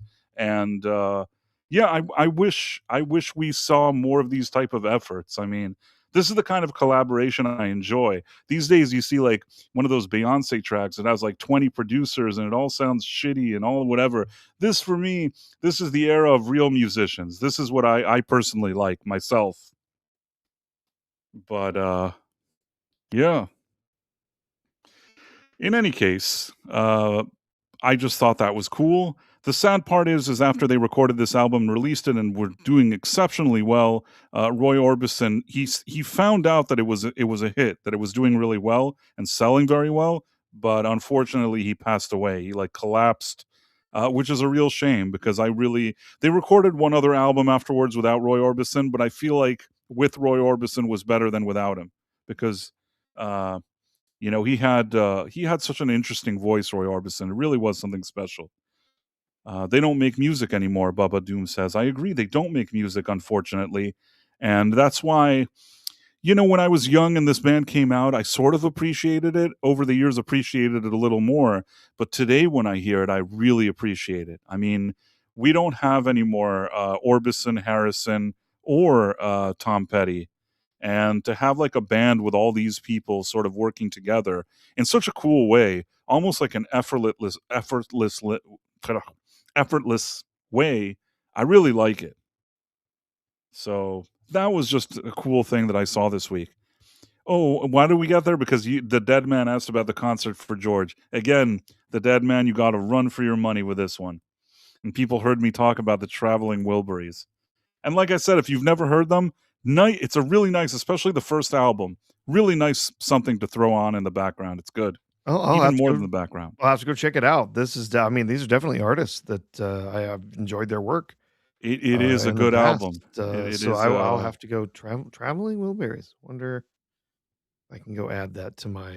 And the final thing I'll say is that George, in this interview that I saw, he's like, "Oh, I thought that maybe we'd sell 500,000 records because people knew some of the people in this band or whatever." He's like saying, he was being very modest about it. It sold way more than 500,000. It's like, I don't know why he thought it wouldn't sell like a ton because, I mean, you put all these people like icons on one album, like working together. It was obviously going to sell more than 500,000, especially in those days when people actually bought albums. So whole thing was fun to watch. I think we had another super chat or something going on. Yeah, okay. We have it's the Phobos who sent let's see for a second. I'm trying to pull this up. Okay, are you Yeah. ready, Professor? Oh, I am ready. Okay. I was born ready. Oh, it's not what I wanted. Oh, don't. Oh, where is it, Professor? Oh, I can just screen share if you I like. think I found it. I think I found Okay. it. Okay. Okay, but I did a bad job of it. Let me see if I can change. So it's the Phobos sent 5 Price of Reason Live gift memberships. It's very kind of you, Ista. Very, very kind of you. It's Phobos is a friend of the channel. You've also seen him here on many streams. And he's been very busy lately. He's been helping people that have been, in trouble. Uh, I didn't even know that he sometimes does this, but recently I had some conversations with him. Sometimes if he's been in situations where somebody had addiction or issues to something like that, he helps people like that. He has very interesting experiences of his own that he's told me about, and he helps other people, and I think that's great. And it's always important, and especially after having this conversation that I had with Ista this week. It's always important to kind of pay attention to the people around you, especially to see maybe they're going through something, maybe addiction, maybe it's depression, a lot of different things. And so many times you could be busy in your own life and you don't notice what other people are going through. But it's always important to also kind of take stop what you're doing and kind of be mindful to what's going on around you, because maybe there will be somebody around you that's having a problem, but you're not really going to be there to see it. I think to certain degrees, a lot of us have been in a situation like that.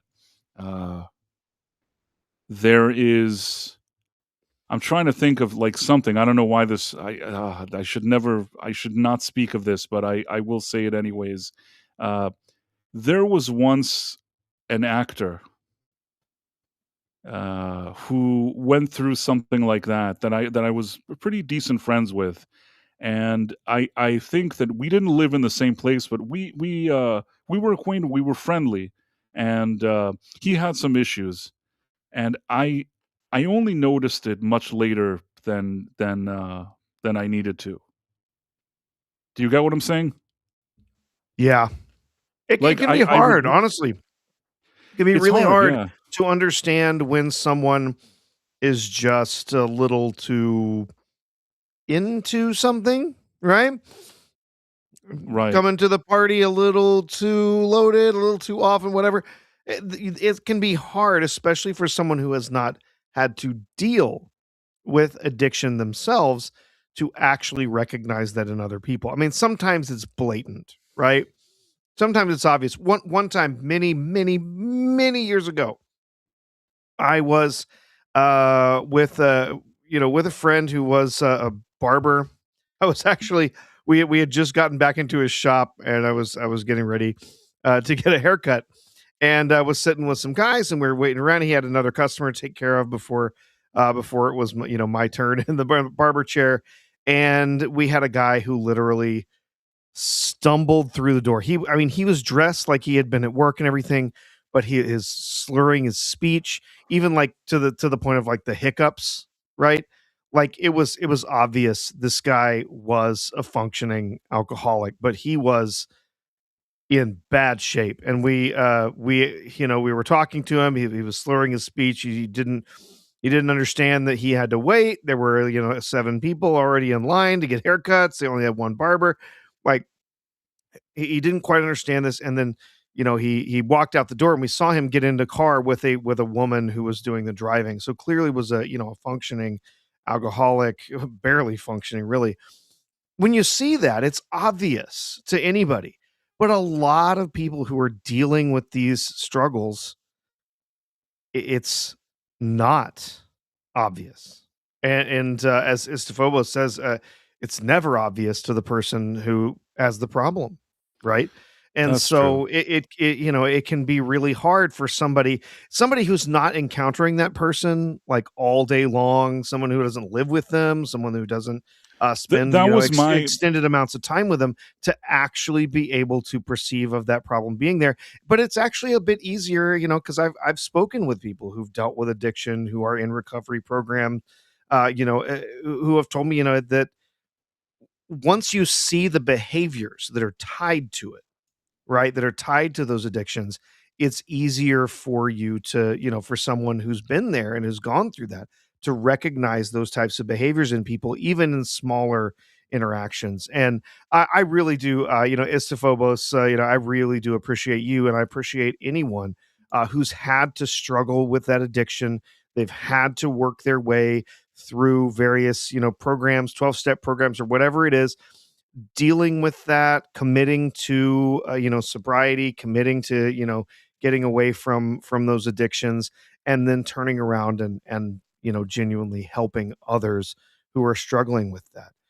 It's a real challenge, and I have known people in my life who have had to deal with addictions to alcohol, to drugs, and it's really terrible because it just really it's the only thing in your life. It's the only thing that matters when is getting that next drink or getting that next hit, and it's really terrible. I genuinely feel for those people who are struggling with substance abuse, and it's great to know that there are people out there who are trying to do whatever they can to support those people. And a few things. First of all, so what I was saying was is that this guy who was a friend of mine, I didn't live in the same place as he did, and I feel like by the time I found out that he wasn't doing so well, I won't say that it was too late because he ended up sort of turning things around, but I feel like there were maybe a few signs that I could have paid attention to, and I didn't quite notice them. Maybe it was easier to figure it out later, but while they were happening, I didn't notice. Some people are just better at sort of concealing things, and I think that was the situation I was in. Another thing I wanted to say, and I don't know why I just thought about it, just recently I saw this documentary about the Red Hot Chili Peppers. Initially, they had this not bass, sorry, guitar player called Hillel Slovak, and he actually he was a really important part of laying the foundation for that entire band, which has been around for over 40 years. And just as they were able, like they had already gotten like record deals and they were moving along, but just as they were about to really like reach that next level, really break out as a band, he died. It was like an OD type of situation, if you know what I mean. Uh-huh. So he basically didn't get to enjoy the kind of success that came later. And the reason that story is a bit sort of sad and almost tragic is because he was really a very he played an important role in sort of laying the groundwork for that whole band and their sound and their whole vibe. But I don't know.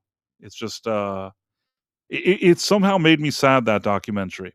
And I know you don't care about music that much, Professor, but I'll say this: that Flea, who's today like considered an amazing bass player, usually if you do like Google searches for like amazing bass players, Flea will be on that list because he's really good.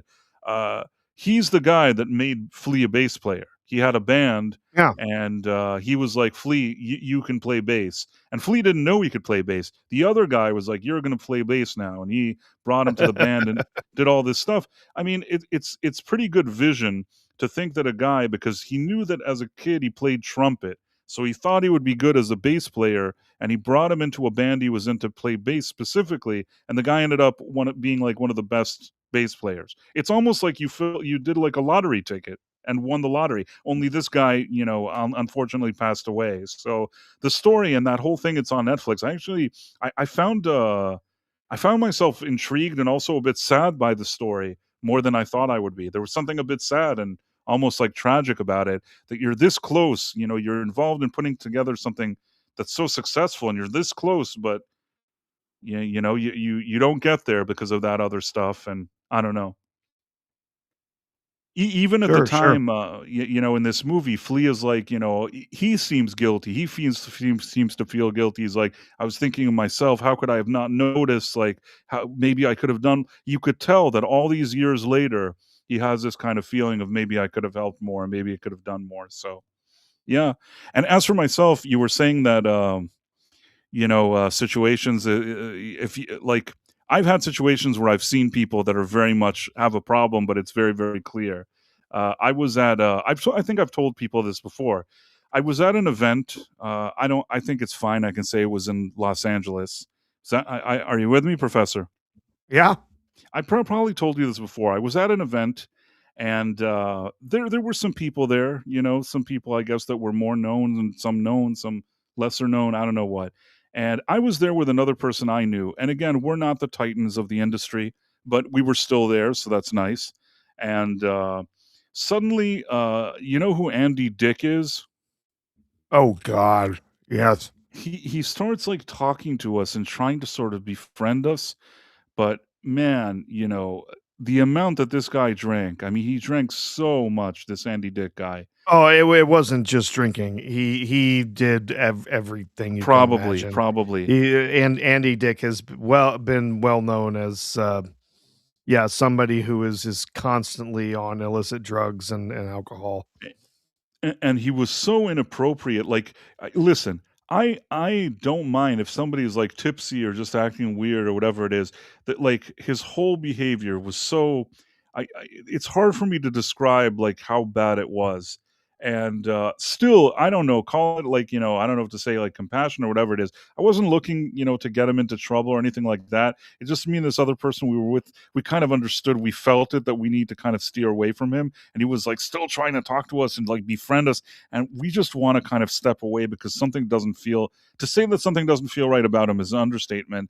And I think suddenly he it wasn't too long after that he started talking to us that a few of these like kind of big bouncery type guards show up. I guess he was causing problems. Not we didn't snitch on him. You know what I mean? Like Oh yeah. as much as I thought that the guy was annoying, I didn't snitch on him. I didn't go and say, "Look at this guy," or "Get a load of this guy." Didn't say it, but probably I wasn't the first person he talked to. There were probably a few other people there, and word reached whoever the security bouncers or whatever they were. They picked him up. It almost felt like they literally picked him up and threw him out. Like they physically picked him up, and he wasn't like cool about it. He was like resisting, and they somehow tossed him out. But it's not that I'm like a big Andy Dick fan or anything like that, but that was a weird thing to see. I don't know. It's strange. I don't know. It was just a strange experience. But that's one. And then there was another strange experience. Are you with me, Professor? Yes. So I don't know if I probably have mentioned this before, but I don't know if I gave it in full detail. So I'll give you one. Do you know who the actor Michael Shannon is? Oh yeah. He's a pretty decent actor, right? Yeah. Yeah. Like a character actor. Absolutely. Yeah, I like Michael Shannon. So let's see. I'll put a picture just so people have a reference. He played He played Zod in Man of Steel, and he was also in Boardwalk Empire. He's been in a number of other things. He's like a character actor, but at the time, I went to a party. This must have been at least like a decade ago or something like that. It was after Boardwalk Empire. It was after I saw him in Man of Steel and a few other things. And I always thought that he was like a pretty good character actor. So I was again at one of these type of events, and I just stood there. It was something that like there's a bar, but it's not on the first floor. It's like on the second floor, and it's in New York City. And there's like a bar, but like also a bit of a balcony that you can go out on. You know what I'm saying? Sure, yeah. Like you could sort of be on this. It's half indoor, half outdoor with like an outdoor balcony. It's kind of a thing sometimes. Like there's cool places in New York that have that. It was a pretty nice place. So I was there, and again, I was just minding my own business, probably had a beverage or whatever it was, and just minding my own business. And then I looked, and right next to me was standing like Michael Shannon. Now, as opposed to a lot of these weirdos that I meet at parties, like these kind of snooty Hollywood types, I actually, I thought to myself, well, I like his acting. He is a quirky kind of guy, but I like his acting, and I generally was happy. So it wasn't even one of those things where I've come to piss anybody off. I looked at him, and he sort of was, I guess, standing next to me and said, "Hey, like, I really like your work. Thing, great to see you." I said something nice. I really, really tried, Professor. It was like my best behavior. Okay, I said something nice, and you know what he said? What? Nothing. No. He kind of stood there with this weird look where his eyes were like wide open, looking at me. Something between Mhm. like confusion and spooky. He's just Yeah. kind of standing there. He seems like the really intense kind of guy. I could almost see this interaction. And he just kind of stands there and looks at me, and I'm thinking, is he gonna say something? And he looked so like there's something that seems off about him. And at this point, I don't really know. Is he speaking to me? Am I supposed to run away? Like, what am I supposed to do now? And I kind of just stood there, and he looked at me really weird. He didn't say a word, and he. It didn't look like he was 100% there, and that's the best way I can describe it. And as I was thinking this, I think it was 2 people. I think there was 2 people, at least one, I'm thinking 2 for some reason, that sort of pull him away. I think one guy pulled him away, like, they take him away kind of with the arm, kind of leading him somewhere else.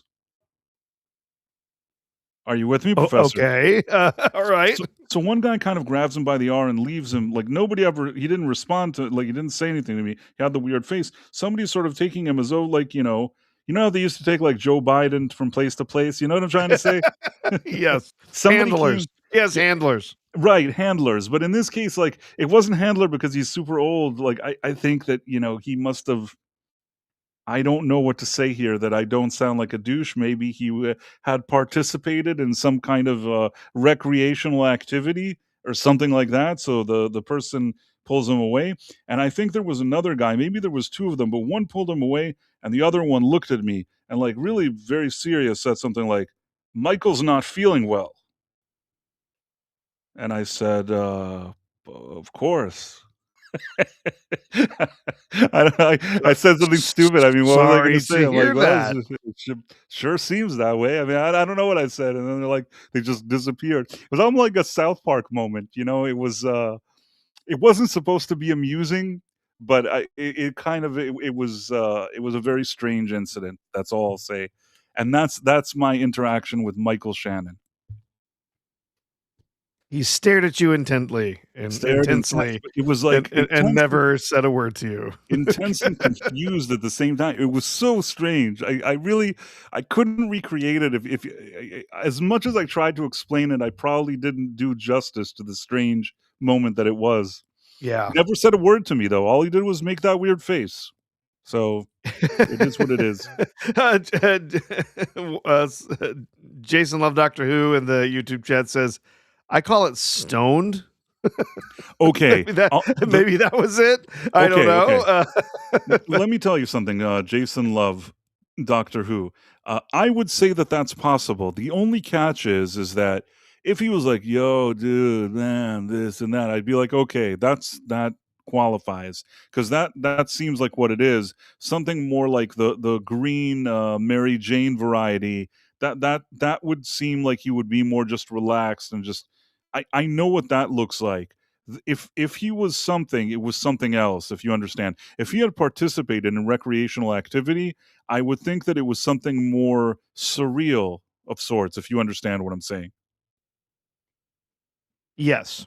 Something more, acidic, Something a little more psychoactive for like, John Lennon and, Lucy in the Sky with sure, sure. Diamonds or something, or, he ordered a Domino's pizza with a lot of, mushrooms on it. Yeah, could be. Could be. Um, That's what I would have figured because, that's the only thing I could think of, which again, I would have been cool with that, I'm a good guy to talk to when you're in a situation like that. I'm almost sorry that his handlers came to take him away because I was so curious. I wanted to hear what the man had to say, but, that's it is what he, it is. he he I don't. saw he saw through you to the knitted puppet within, and he was fascinated. It's like, "Whoa, what's this knitted What are crochet character you? doing here?" Yeah. So, somebody says, "Were any of the Clintons at this party?" No, they weren't at the party. Oh, But that's funny. Yeah, no, yeah, man, you talk about Andy Dick. I've actually heard numerous stories, not directly, but through social media and through other things like about interactions with him. Dude is a complete and utter mess. Last year, I remember there was a story last year. He was had an OD and his heart stopped.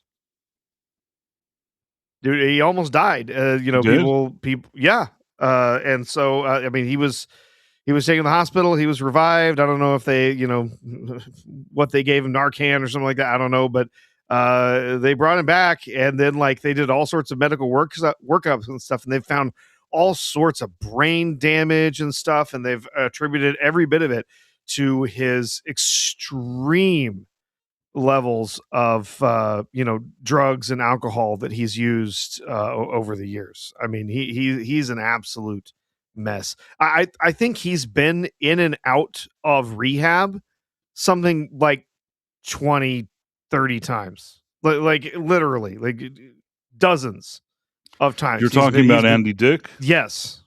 Yeah. That makes sense. Why even bother going to rehab at this point? I mean, if you've flunked out of rehab that many times, like it's insane. It's absolutely insane. Like from what I understand, that when he had the heart attack, they also found out he is essentially completely broke. I see. He's spent every penny of money he ever earned. He's not getting new work. Yeah. I don't see how he could get just by that event. Listen, No, December. So it wasn't even that long ago. no, and yeah, this is something recent that they found him unresponsive. I'm talking about something that probably happened like a decade earlier. So imagine if I saw that then. This is probably a situation where it's much much worse now. But what I'll say is this: is that it's not that I don't watch his stuff. It's not like the comedy that interests me. I'm not like a fan of Andy Dick, but I did, in spite of everything, not knowing that maybe at the time he was losing money already and doing stupid things or whatever it was. I there was a part of me that felt a bit bad for him. I That's why I told you that I didn't snitch on him. I thought he was insufferable, but I felt bad for him at the same time because clearly there was something wrong with him. So when they came and showed up and and removed him and threw him out, I wasn't happy about it. I mean, it was nice that he wasn't going to talk to me anymore. Like that was a plus, I guess. But I felt bad for him, if that makes any sense. Yeah. Istavoa says, yeah, Dick did 20 rehabs before 2016, at least a few more since. Yeah. Uh, you know, uh, you know, uh, Six is like, asking if drugs are bad for you, Professor. I yes, think they drugs are. are bad for you. Six. Be a Nice to see winner. you here, Six. Be a winner. Don't use drugs. Okay. That's what the video games told me in the 1990s. Okay. So, uh, but I like you said, I genuinely, I actually do feel bad. I've never thought that Andy Dick was particularly funny. Nope. Although there was a show back in the '90s, News Radio. It was a Phil Hartman vehicle, but it was an ensemble cast. It's where Joe Rogan got his start on TV, right? Like Right. I love that show. To this day, I still go back and watch it. I've got it on my Plex server, and I go back. I love that show, partly because I just love Phil Hartman. I was a huge Phil Hartman fan. Well, Uh, I guess people were mentioning this in the chat that they feel like Andy Dick had something to do with getting Phil Hartman's wife back on that a was the certain rumor. Okay, so yes, Coca-Cola, yeah. and So she had been in recovery several times, and she had most recently gotten out of rehab. And the rumor was, again, this was never particularly proven in any way, other than he claims he did. So if you take him at his word, that in fact, yes, after she had most recently gotten out of rehab, he had drugs with him, but I believe it was cocaine. He had drugs with him, and said, basically went to her and was like, "Hey, you want a little help to get through the night or whatever?" And then gave her drugs that got her again back onto her addiction. And it was during that time she experienced, all kinds of raging emotions and stuff like that. She was dealing. There was a lot of stress in the marriage between her and Phil, partly because of her addictions, but just other things as well, right? It's very, very common, especially in Hollywood. And that was the inciting incident that led to her, unaliving Phil Hartman in their home and then taking her own life. And that's very, very sad. And in fact, many people blamed him for Phil Hartman's death, which I think also hurt him greatly because he was a friend to Phil Hartman. Maybe they weren't that close, but he was a friend. And in fact, there was an interaction between Andy and John Lovitz where Andy was in John Lovitz's club. He something was going on and they had an argument, and he said, "Oh, I put the Phil Hartman hex on you, and you're going to be the next to die. I'm going to get you," or whatever. And John Lovitz lost it, beat his ass, threw him out of the club, and to my knowledge, has not spoken to him since. This was over a decade ago. It wouldn't surprise me. I mean, Yeah. if he found him in a situation like whatever I saw that day, nothing would surprise me. I saw Erwin from Nerd Wars here, and Erwin is a friend of the channel. Hey there, Nerd everyone. Wars is a great channel if you haven't checked that out. And he also gave 5 Price of Reason Live gift membership. It's very kind of him. I'm going to share this now, but I just saw him, so I wanted to make sure he knows that I know that he knows. Whatever that reminds me of, like the honeymooners. Uh, I think Ralph used to say that to Ed Norton. Never mind. Uh, Nobody knows what I'm talking about. Honeymooners is like too ancient of a reference. So we have Darren M, $10. God bless you, Price and Professor. Cheers to the wonderful chat. Thank you, Darren. So kind of you. Always, we appreciate you hanging out with us and you being a channel member and your super chat. Thank you very much. Yeah, thank you. The Dead Man 79 says Prince doing While My Guitar Gently Weeps. Amazing. We've talked about that a few times here. Yeah, Prince, mind-blowing. What'd you say? Mind-blowing. I mean, Mind-blowing. really, it's like they're playing it. It's a great tribute, and then he steps forward and takes over, and everyone's minds are blown. I mean, it's incredible. It is It's one of the absolutely most amazing musical performances, just and literally out of nowhere, right? Like, right. It's just and it's happens, and it's organic. And then he comes out, he takes over the solo, and puts everyone else on stage, a bunch of incredible musicians in their own right, puts them all to shame. And most of them, they see it happening and recognize, wow, right? Not all of them, but some of them really, especially I think Tom Petty, like, holy hell, this is amazing. If you've never seen that performance, it was in the induction for George Harrison into the Rock Hall of Fame, right? Is what it was. it was and you Yeah, know go out and check out that performance of My Guitar Gently Weeps and Prince. It's just again, amazing. over time things have different meanings. At the time they were honoring George, and you have like Penny there, and you have Prince sort of surprising them with his quality, and Penny seems really happy with it. Today it's an interesting, musical moment where George Harrison himself obviously no longer here, Tom Petty no longer here, and Prince no longer here. So I think that the moment becomes even more sort of iconic and classic moment than it even originally was. Sometimes you have things like that that just age like wine, and Yeah, it's such yeah, a it takes great on extra meaning after we've lost right. a lot of these performers, for various different reasons. It is it's just an amazing performance. I Joe, remember the first time I saw it, somebody told me about it, like the day after it happened. They're like, "Go check this out on YouTube." So I went and checked it out on YouTube. Was like, "Oh, damn, that boy can wail on that guitar. That's incredible." and absolutely, and Joe Higachi says Eric Clapton played guitar on that record. He did, and he was good on that record. But I'm going to tell you the truth. I liked what Prince did. I know how terrible this sounds. I liked what Prince did better than what Eric Clapton did. Eric Clapton, I can't take it away from him. He is like a classic part of that song, and he's a good musician, Eric Clapton. But I, Eric Clapton is one of those musicians that I've always considered very, very solid. But there's people that like Eric Clapton more than I like him. Let's put it that way. I think that he had a moment in time that he sort of was doing things that other people weren't quite doing yet. But once the dust has settled and years went by, I don't put him in the same league as like a Mark Knopfler, as like a David Gilmour. He's not. He's a good, very solid guitar player, but he doesn't bring that something extra. He's not a Jimi Hendrix, to me at least. And even Prince in that one thing, showed a lot of character that I really like. I think that Prince probably could have been an amazing guitar player had he just wanted to play guitar.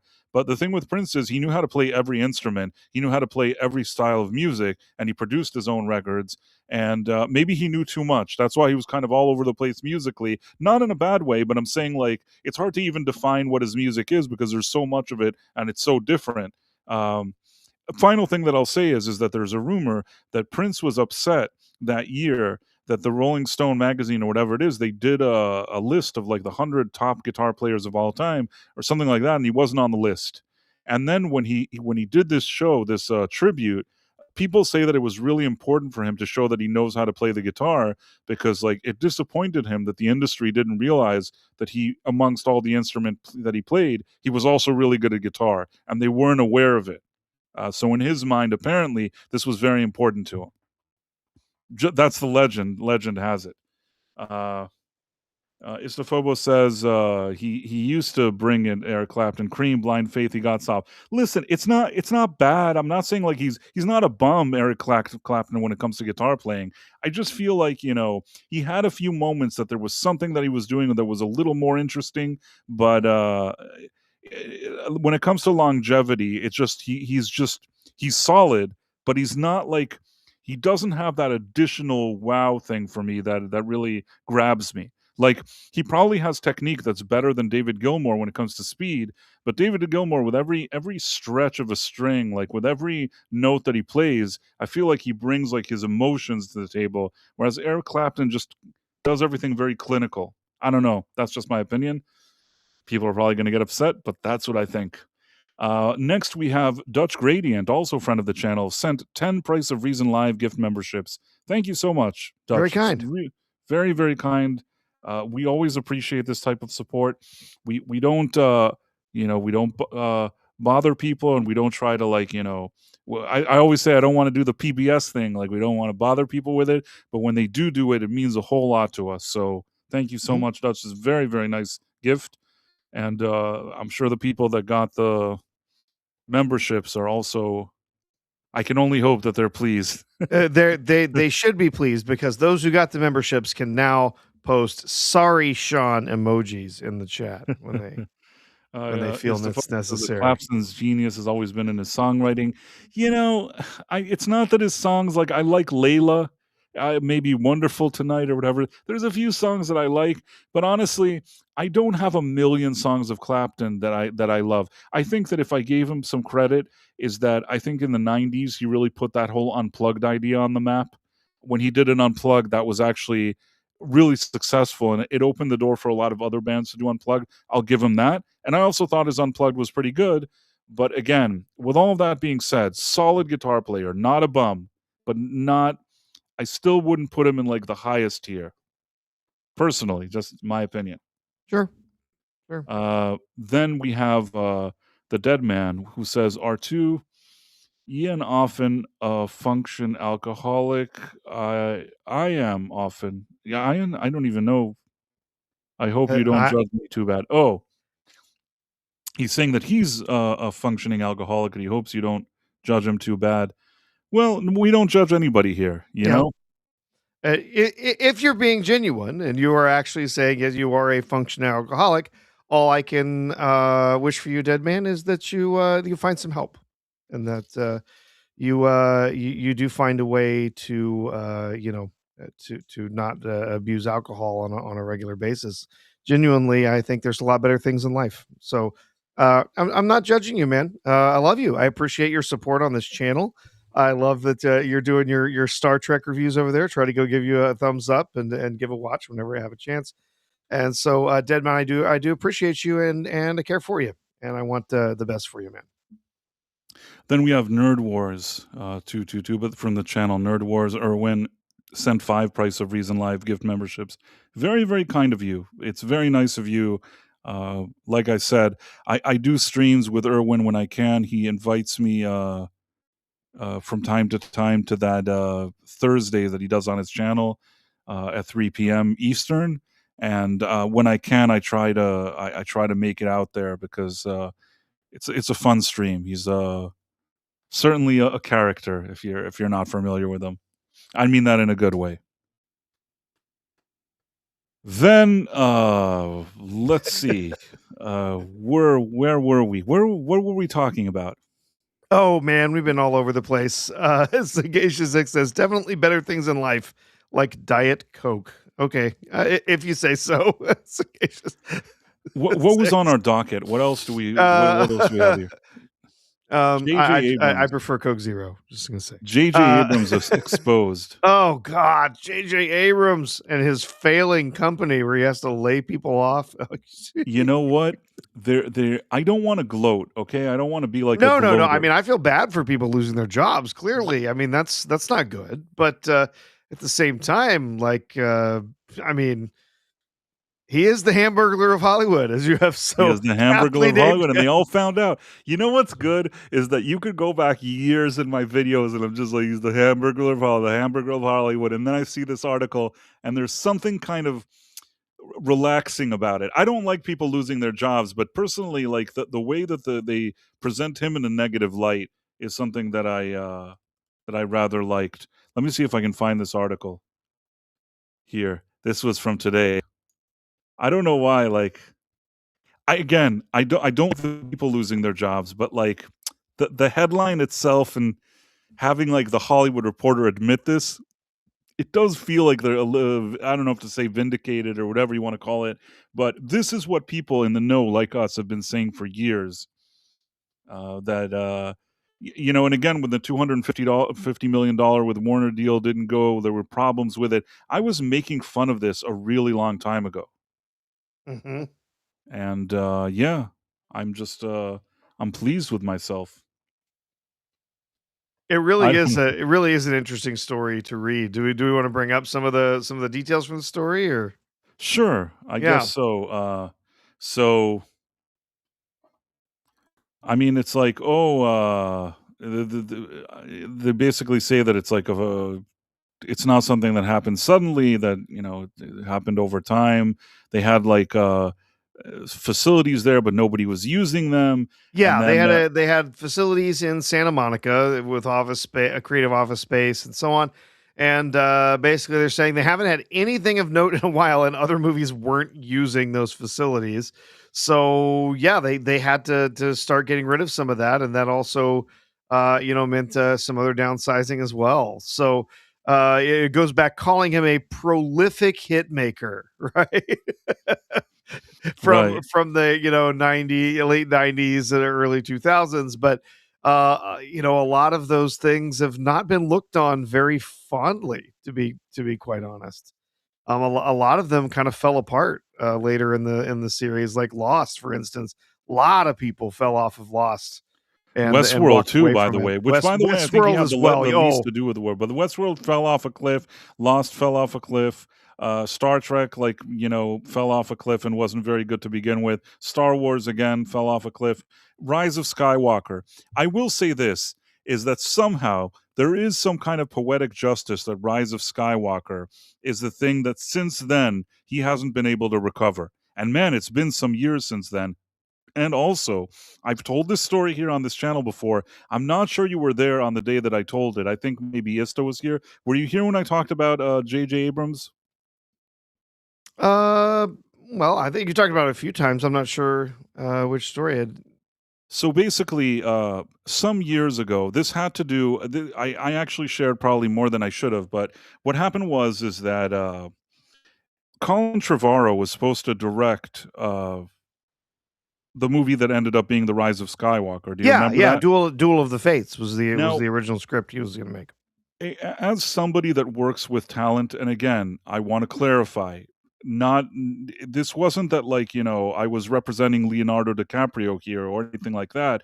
This was something very minor that had to do with the production, and there were there were people that were supposed to do something back when it was still the Colin Trevorrow production. Now, once I understood that Trevorrow wasn't gonna do the movie, it sort of created a limbo situation because a few people, you know, you wanna know what's happening. You realize that the production is shifting, so chances are that your whatever it was before is not gonna be once the change happens. Do you get what I'm saying? Sure, yeah. Meaning, obviously, if you have a job, but the whole production changes, then you probably won't have that job.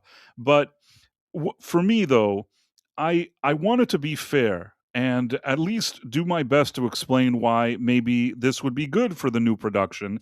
And I think that at minimum, if somebody wasn't an asshole, sorry, Sean, I could have gotten the classic Hollywood answer, which is basically, we're sorry, things have changed here, and we're no longer going to be able to work with you on this and this. You're no longer a part of this production. Are you with me? Oh, indeed. So I actually called Mr. J.J. Abrams' office and spoke with his secretary, and I explained the situation. And I just said, "Hey, we'd love to know, like, if there's still something we could do, or if it's all a different production and it's done." I just wanted an answer. You know what I mean? Professional courtesy. Just give a fucking answer. So the guy wouldn't give an answer. He wanted to do the thing where he doesn't say anything, and maybe if he doesn't say anything, I'll go away. Do you get what I mean? Kind of Sure. like if you watched Office Space, you know how they fixed the glitch? Yes. He Fixing wanted the to fix glitch. the glitch. He thought, if this man calls again, just transfer him to some stupid voicemail, and then I will never speak to him, and he'll understand that there is no more, job for the thing that he meant, and that way it'll all disappear. But I'll be a swell guy because I won't have to say that there's no job. The job will just disappear, and as they say in Space, the glitch will fix itself. I even suspected at the time that they had like a voicemail of a person that didn't actually work at the company that had like a phony name. And when they knew it was me, they transferred me to that voice. I even at some point suspected that if I already called, my number was programmed that if it was like my cell phone, it would go into that thing automatically. So I tested this out by trying to call from a different number, getting to a secretary who picked up on the fact that it was me, and again transferred me to the bogus voicemail. Do you get what I'm saying, Professor? Mhm. So I get J.J. Abrams' email, and I send him an email, and I explain the situation to him, or something like that, and thinking, listen, at this point, I know he's an asshole, okay?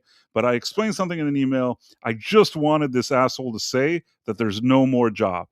I figured it's a professional courtesy. Are you with me? Oh, yeah. Like, that's the minimum. Is it somebody's fault that they switch director on a production? It's not that person's fault. You could do the minimum and just say, "No, we don't have anything here anymore. It's done." Just fucking say it. He pretends to be this swell guy with his stupid bullshit smile and that goofy face of his. He could one time just be nice and do that. And I felt that that was the right thing to do. It was polite, it was courteous, and that's how he should have done it. So I actually have a read receipt. He read my email, didn't respond to it, did the thing with his secretary and with the voicemail and all that stuff. And at the end, what happened is that I made some calls, and let's just say that I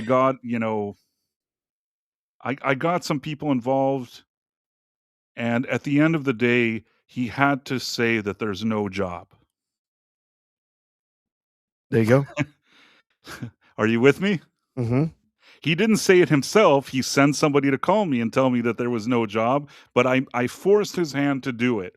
And when I saw that whole experience, and every time like they interview him, and I saw this kind of aw shucks vibe from him that he's trying to be all like he's a swell guy, never bought it.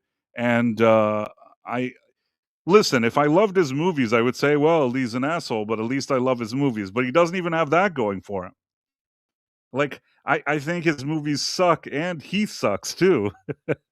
Somehow it all, like, fits together like a puzzle. Mhm.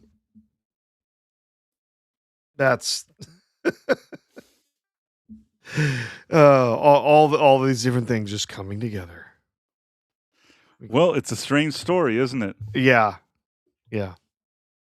And again, I want to also, and I said it last time that I told this a really long time ago. It's not that I have any importance. Like, nobody cares. I really am like the bottom of the barrel. It's not that like, it makes sense, I guess, in this man's eyes that he thought to himself, I don't even need to tell that guy. But I think it was rude. You know what I mean? Like, I thought that it was a rude way to behave. It annoyed me almost as a matter of principle. It annoyed me. Do you get what I'm saying? Yes. Like, you want to take away. The minimum is if somebody has a job and they don't have it anymore, somebody could at least let them know that. I feel like, yeah, this guy with his billions, or I don't know if he doesn't, I don't think he has a billion, but I'm saying like he has a lot of money. You know what I'm saying? I don't think this guy lives on the street. I think he has enough money. Maybe for him, like a few million here, a few million there doesn't mean anything. But for somebody that's doing something for, you know, very, very much less than that, uh, that's not nice to treat him that way. Mhm. So that Yeah, was my that's I mean, that's a dick move. I mean, what'd you say? I said that's a dick move to, like, Not only that, keep keep keep somebody hanging on like that, right? It's I'll tell you what, there have been situations where, you know, I've been in a similar situation. And I reach out to the production or whatever it is, and I say, "Hey, does this work? Does that work? Whatever this is." And usually they have like a very nice answer they give you. They say, "Listen," they either say, "Listen, we've gone in a different direction," or "What we're going to do a different creative direction here. Now there's changes here. If something changes and we think you could fit into it, we'll definitely, you know, keep you in the loop." It's a bullshit email. 99% of the time, then when they say they're going to keep you in a loop and keep you in mind for future endeavors or whatever that bullshit is, it means you're never going to hear from them again. Maybe there's like a 1% chance, but at least, like, you know, you left things cordial. Maybe you never know who you're going to run into where. So it's like the minimum. And that's like the industry thing, the minimum. But like, he didn't want to even do the minimum. Like he couldn't even, it's not like he needed to do it. His secretary could just copy and paste the template like "fu" email and just send it to me. And it would have been fine. If his secretary would have written like, "Hey, sorry, like we just can't do it. Like we'll keep you in mind. Like see ya." I'd be like, "Okay." I wouldn't have made the big deal out of it. Do you get what I mean? Mhm. Like do the minimum. So, yeah. Yeah. Ugh. Anyhow, Ugh. bad I robot. think there's a reason I never wanted to be involved in the industry. It is a very kind of there's a lot of depressing people in the industry. Yeah. Uh, you know, I've had some strange situations for sure over the years, and yeah, people are saying it there's cutthroat in it, but the thing that I dislike about it the most is the amount of bullshit. I don't know another industry with so much bullshit. I've been in so many meetings where everybody is bullshitting each other like, you know, in 2 seconds something is gonna happen, and you walk out and that thing never happens. 99% of the meetings you have there are all bullshit. Sorry, Sean. And, Yeah. and I've told you before that I've been in rooms and meetings with, like, even people that, you know, ran networks and things like that, and the sad part is I know this is a terrible thing to say because it'll make me sound full of myself. I know how it sounds, but it's not so much that I'm full of myself, it's that I'm not full of them. Meaning the people that were in me with me in the room, I felt that I was sharper than they were. Like I thought to myself, this person is like a big shot, this guy. You know what I mean? Like, and there have been a number of times, and a number of times I was 100% right. You know what I mean? I'm like, this person's a VP here, like at this network. Like, I really, it shows just where, I don't know. I don't know how to Yeah, I make it mean, work, but there's it's like, plenty of other industries with rather severe amount of BS as part of it. I will tell you, I do not have a PhD for a few reasons. One, it's just not very particularly valued in my discipline, but to get a PhD, you have to put up with a whole lot of bullshit. You have to put up with the insane egos in academia. I have known people who have had to deal with some of the worst major professors, some of the worst advising professors you could imagine. People who would sell you down the river for pocket change if it got them ahead some way, right? They will do anything, and they will manipulate anyone. They will destroy anyone's career if it gets them what they want. It gets them the fame, gets them the recognition, gets them the ego boost that they care for. I know a faculty member who screwed over his PhD student so that he could take his research, his student's research, and put his own name on it because he said this research was so good. He didn't want it to be under that, even though he would get credit for it. He would be on there, but he wanted to be listed as the main person who did the research and screwed over a graduate student so that they would abandon their research. He could take it over and finish it, do the publishing, and put his name on it as the primary author.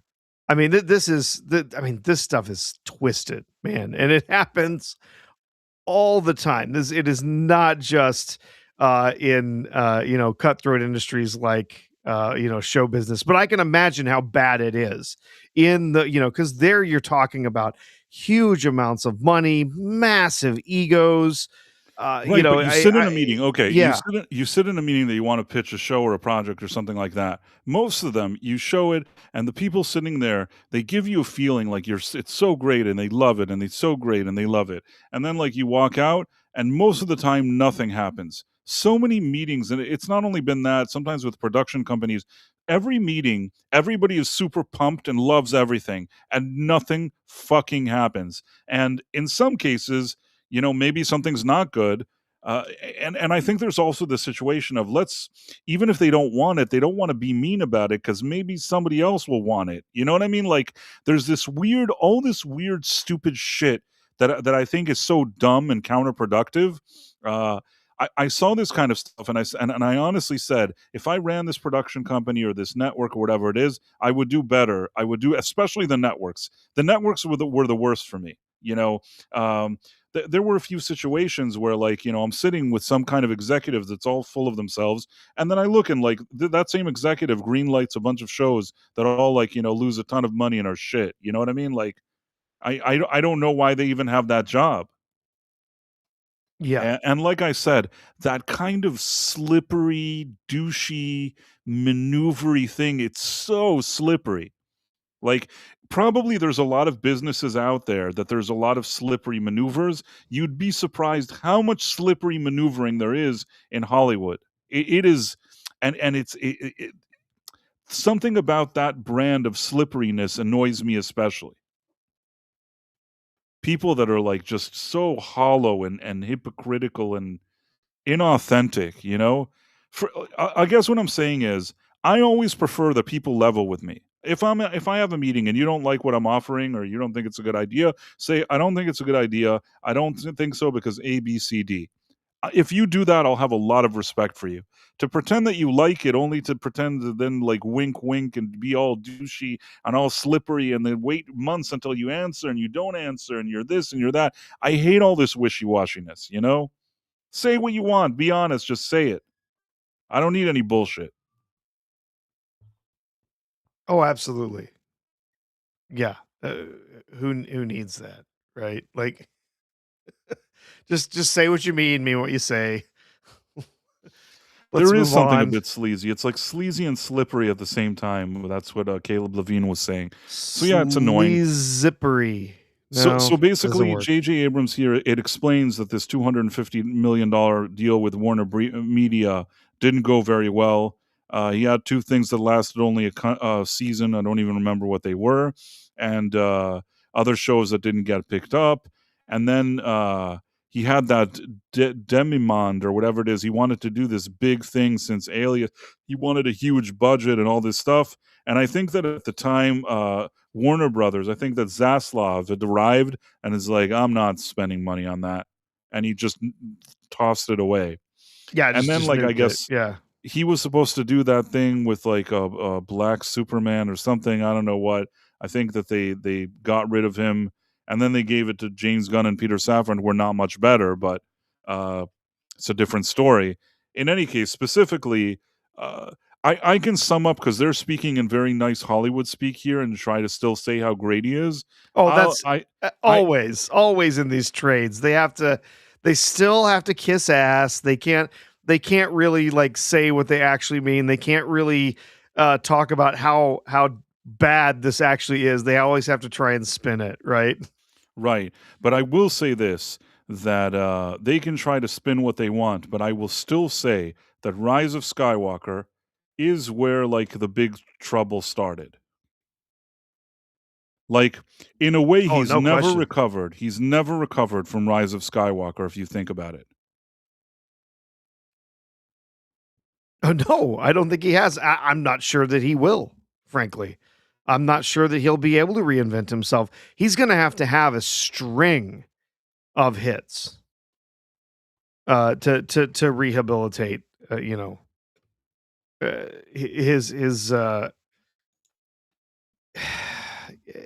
his reputation in Hollywood, his reputation among fans and others. Like, I mean, he really screwed the pooch when he made Rise of Skywalker. Isn't he just like that was 2019, right? Rise of Skywalker is 2019. He is just now, I think later this year, has his next directed movie. Like, he's only now getting to another directorial film where he's not just a producer, he's not behind the scenes, he's actually behind the camera. I think it comes out later this year. So he Yeah. hasn't directed anything in like 7 years. It couldn't have happened to a nicer guy. No, no. You know who is a nice I guy? Ian. Ian is here, and, Ian, the mega geek, as opposed to J.J. Abrams, who had about $500 million to make Rise of Skywalker, and he really did have something like that to make the movie, which is awful, such an awful movie. Uh, Ian had very little when he made Rebecca Gold, and I am one of the people that actually saw Rebecca Gold, and I think he did just even just technically, when you understand how little money Ian the Mega Geek had to work with, and the fact that he still created, like, he created something that I thought was very presentable and much better than what I was expecting based on the budget he had and the availability. I was very impressed with what he did. Also, it's you also learn when you talk to him that there were certain situations where, like, actors couldn't make it because they had another gig, and he had to work around things like that. Like, he's trying to film a movie, and and, like, he has to work with really difficult situations that most kind of directors with a higher significant budgets don't have to really worry about. And in spite of everything, I really was impressed with what he did. Sure. So yeah, that's me giving Ian some compliments. Yeah, I it sent you was a DM, enjoyable. Ian. Yeah. Uh, but let me think for a second. What else? So J.J. Abrams, yeah. But I feel like it's poetic justice. I'm not saying that I was the game changer here, but that day that he annoyed me, I felt very annoyed. You know what I mean? So from that moment, I'm not saying that it was because of me, but from the moment he annoyed me, Mhm. only negative things happened. He right after he annoyed me, he made Rise of Skywalker. Do you get what I'm saying? Yep. Yep. And who made the voodoo doll for you, Price, that you were using to manipulate the outcomes for poor old JJ? I don't know. Listen, I don't really wish No. any I honestly I don't wish anything, bad upon anybody, but I won't lie to you. The fact I there was something that personal that annoyed me, that, he felt like it was beneath him to tell somebody that, like, he doesn't have a job anymore. I don't know why this struck, like, a negative chord with me, and at that moment, I was really, really annoyed. That's all I'll say. Well, you don't wish him any ill will. I don't wish anything terrible to happen to him. I do think he's only qualified to bag groceries at the grocery store, though. He's not even good enough to be a cashier. So if that's where he ends up, I think that's rising to the level of his competence. Well, the truth Is is, I bagging think that groceries, he and the same with Alex Kurtzman. Although he's probably better suited for mopping up in aisle 6 as opposed to bagging groceries. I'm not really sure he could manage, bagging the groceries as well as just any common teenager. So wherever they end up, as long as they're not creating anything that I have to watch, I'll be happy. right. I mean, the thing is that I will still say that between, and I always have difficulty saying this, but between Alex Kurtzman and J.J. Abrams, this is painful for me to say, has more. I don't know if to say talent, but has more talent than Alex Kurtzman. It really pains me. This is the most difficult thing that I've ever had to admit, that Alex Kurtzman is somehow worse than J.J. Abrams. But it makes sense because Alex Kurtzman was sort of J.J. Abrams' disciple. So, like, if J.J. Abrams was like his mentor, and then Alex Kurtzman wanted to absorb J.J. Abrams' knowledge, but he's like the second generation Abrams, or like a lesser carbon copy, obviously he's not going to be as good as Abrams, who himself isn't good. Mm-hmm. Uh, hey, how's it going, Mega Geek? Are you here with us? You have to unmute your microphone. Hello. Hello. Hello. Oh, hey there, Ian. Hey. Hey, We can hear you. boys. Good morning. Good morning. How's it going, Ian? All right. I just got up. Drinking me orange juice and eating me eggs. Eggs is good to have in the morning. You're not having a full English breakfast then, huh? No. So I mean, I will admit I have had a full English breakfast and I did enjoy it, but God, I could not eat that on a regular basis. That's so much. It's too heavy for me. you only have a full English breakfast if you're going to a cafeteria or we call them greasy spoons over here. Yeah, that's the only time. But when you're at home, it's not good to have that amount of food before you do anything. It's just too heavy. Oh, good heavens, no. Too heavy, yeah. It's only a treat once in a while. Yeah. What are you guys talking about? Apparently the chat, Abrams, the chat is very upset that I said that they should be bagging groceries. That apparently I have insulted those intrepid young men and women who are bagging groceries at the grocery store. I've been insulted that I have insulted their dignity. Phantom Outsider says, "Come on, you both know." You know that both of them are going to put loaves of bread at the bottom and cans on top of the bread. What they should be doing is picking up trash cans in the parking lot. Do they still do that in America? Because in England, they don't bag your stuff. You have to do it yourself. It depends. It depends. Most of the time when we go to our local grocery, we do bag our own stuff. But occasionally they do have, if they've got enough staff, they do have people there bagging. But often they'll have those that are, if they have someone there who's dedicated to doing bagging, they usually make sure that they're helping, like the older ladies, stuff like that. Like if they see that you're a young guy, they're like, they can bag them their own stuff, right? We're going to help the older lady who needs the assistance before they bother to bag stuff for you. I just want to highlight a comment here that, oh, wait a second. You guys tell a joke. I'll be back in. Oh, but I won't be able to highlight it. That's Rumble for you. Rumble is a great platform. Can you highlight a comment, Professor? I can't on my end, no. In any case, I see Midnight's Edge After Dark here. He was saying that, which is Tom.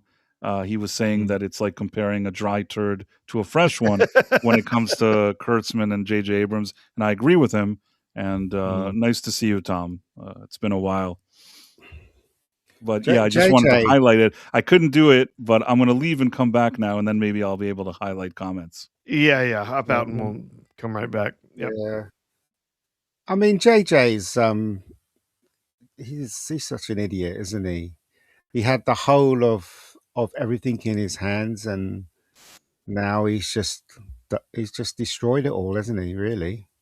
Yeah, I mean, that's what we were talking about. The article that's come out in the Hollywood Reporter, just in the last day, talking about how he's had to shut down a whole bunch of his studio.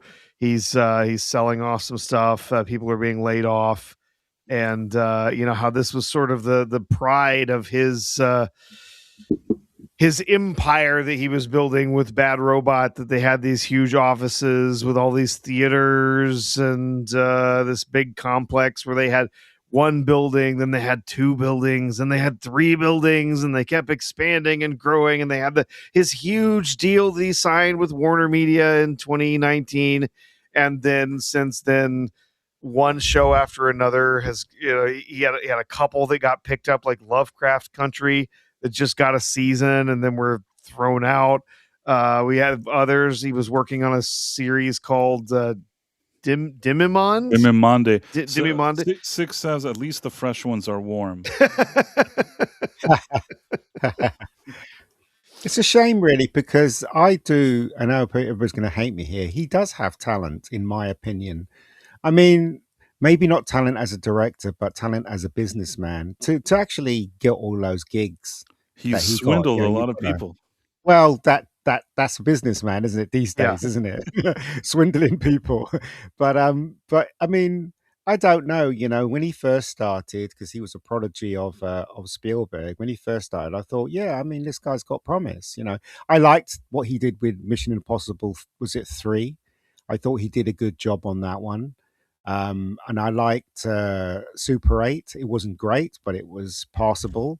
And Cloverfield was passable as well. But, beyond that, I don't know. And I like Fringe because he produced Fringe. I really liked Fringe. It started off as a rip-off of X-Files, but then it became its own thing, which I thought was really good. So I don't know what you never really got into that one.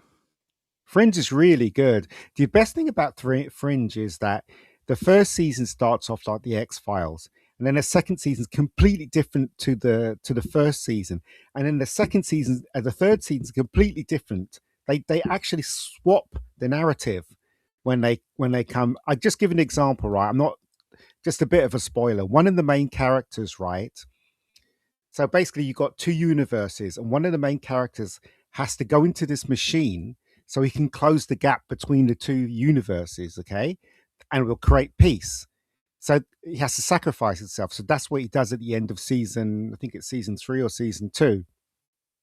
And then the next season starts, and he's not there, obviously, and everybody's carrying on the way they are, and he doesn't even exist. Nobody remembers him. Then he pops up in episode 3, and nobody knows who he is. So they redefined the whole system of the show again. And that's what I thought was quite clever about it. I don't know if you guys ever watched it, but I thought it was very clever, personally. But anyway, that's just me. I can't say that I watched it. It is worth it is worth a watch. It really has Monsters of the Week stuff, and it has a continuing story all the way through the season. The last season was shit, but it is worth your time. It's got some great ideas in there. It really has. That anyway. Seems to be a pattern with all of these JJ shows. The last season was shit. Yes. Yeah. He can't finish anything. He's not a closer. You know what I mean? He certainly didn't close the sequel trilogy. That's for damn sure. Well, no, is that really his fault though? That's the question you've got to ask yourself is was the Star Wars thing really his fault, or was it purely down to KK? That's the question you got to ask. I mean, well, you can blame I will admit, Ian, I think he had a near impossible task after Rian Johnson just. I mean, he set the boat on fire, basically. And JJ was having to try and paddle the damn thing back to shore. It was next to impossible even on a good task. day, though, he's not a closer. J.J. Abrams at best can plant a bunch of mystery boxes and run away like the Hamburglar. Yeah. The thing about the Star Wars saga is that you got to ask yourself the question, why did they not hire him to direct the second one? Right? And I think the reason why they didn't hire him to direct the second one, because he had a clear plan for the Star Wars saga. And KK didn't like it because he was doing the traditional route, with the male hero, the female that was quite strong and stuff like that. But KK wanted it completely and utterly taken over by females. That's what she wanted. And then when they saw the second script for the second one, she didn't like it. Therefore, she didn't go back to him. Therefore, she hired Roundhead, because Roundhead sucked up to her big time. And so when Roundhead wrote his first draft, she accepted it because that's exactly what they wanted. So as I'm saying, and then when it failed at the box office and it didn't make enough money, they went back to JJ, and JJ, as you said, it was an impossible task for him to do anything with it. How could you correct that when it's definitely damaged? What else can you do? You shredded the fandom. You so thoroughly divided the fandom. I mean, there was essentially nothing they could do at that point. Yeah, there is one thing they could have done to bring everybody back together. To bring Star Wars fans who loved the series from the beginning, to bring them back, and that would have been to put the 3 stars, the 3 original characters from the series, to bring those 3 back together, except that at that point it was impossible. They had killed off Han Solo, they had killed off Luke Skywalker, and unfortunately we lost Princess Leia. We lost her before she could film the third film. So that was the only olive branch that he could have used to win people back, and it wasn't possible anymore. So the thing is, though, Han Solo was always going to die in the first one. Yeah, from one of my contacts, the original script was 10 times better. It introduced Rey halfway through the movie. She wasn't the main character. The 3 was the main going through it, but she was introduced halfway through, as well as Finn was introduced halfway through, as well as Kylo Ren, and then the rest of the script continued, honoring the 3. But somewhere down the line, it got changed. In fact, Mark Hamill's not even allowed to talk about it, obviously, because he's under the what's that called, the NDA or whatever it is. Yeah, he's not even. The NDAs are for life. They've signed it. Basically, they're not allowed to mention the main things, the things that will destroy the actual Star Wars thing for life. So they can't. I'm pretty sure they talked about it with their family and close friends, but not in public. That's the problem. So, but that's what I heard. I don't know if it's true, but it makes sense, though, doesn't it? That you start off with the 3, and then you gradually introduce the new characters in Star Wars. Don't you think that makes sense? Yeah, but you know what's interesting? There was an article today in Variety, and I thought that there was something about the wording, just in general. Let me see if I can find it, with Mark Hamill. Just the headline itself was interesting. Are you ready? Yeah, sure. So it's Mark Hamill supports new Star Wars boss after Kathleen Kennedy's exit, and Last Jedi issues. I can't think of better hands than Dave Filoni. Now, it's no secret. We know that Mark Hamill years ago said that he didn't like what was done with the Luke character, but the only difference is, in the past, Variety would have done backflips in the air to not really focus on that point. You know what I mean? Because Kathleen Kennedy was the best thing that ever happened, and The Last Jedi was the best thing that ever happened. Now they just casually talk, oh, we had some issues with the movie. You know what I mean? In the headline. It seems like a minor thing, but I will still argue that 5-10 years, or when it's not 10 and 9 years ago, whenever it was, you wouldn't have seen this headline. They wouldn't have so casually said it, because the narrative was, if you didn't like this movie, you were an istinophobe. And when he had a few words to say about it, immediately there was pressure on him to immediately apologize and say that, Rian Johnson's the best and this is the best. Because they would sue him if he didn't. That's why he had to say that. I'm saying that Variety themselves ran interference. Now it's like, well, she's already gone. They can say, oh, he had issues. It's like more nonchalant now that they're mentioning that he had issues. And when you scroll, you'll actually see that they're like talking about, how he didn't like what they did with his character. He He's already said that, though, isn't he? The Last Jedi and the Rise of Skywalker. Hamill himself was a critic of The Last Jedi, taking issue with how Luke Skywalker became a miserable, hardened recluse living in self-imposed exile after his protege Ben Solo joined the dark side. And the thing is that, sure, it's not new. Whatever is in this article is not new. But I will say that in the past, Variety would go out of their way to sweep stuff like this under the carpet. They wouldn't just do it and nonchalantly just mention, he was a recluse, he didn't like it. They let him talk, he's saying whatever he's saying. It's all so nonchalant now. Do you get what I'm trying to say? Well, basically what they're trying to do is they're trying to say Star Wars is starting anew to the fans and you should pay attention and you should come and see the film. That's what they're saying. And also, Mark Hamill is saying, I want a job. So that's if he did say these things in Variety, because you never know. They're always lying when it comes to the actual press itself, the real press, so to speak. You always never know. lying. I guess my bottom line is there was enough like people covering for Kathleen Kennedy that in the past, if there was like an idea that he said that, they'd immediately add that were like Eastern phobes online that agreed with him. You know what I mean? There would be like an additional angle just to quickly squash this, or they just wouldn't even mention it. They wouldn't want to write about it, or they would only write about it if he apologized to Rian Johnson and told him that he was sorry that he ever even spoke. But just to kind of nonchalantly like mention his issues with the movie and like all this stuff again, and so casually without any kind of weird additional commentary. Do you get what I'm trying to say? Mm-hmm. Yeah, I totally understand what you're saying. They've normalized this criticism, and that's what didn't exist 9 years ago when he made the criticism. It wasn't normalized. It was something that he had to apologize for, or else. Now it's like, well, this and that, this and that. This ideology is weird. What it does, right, it refuses to accept logic and facts.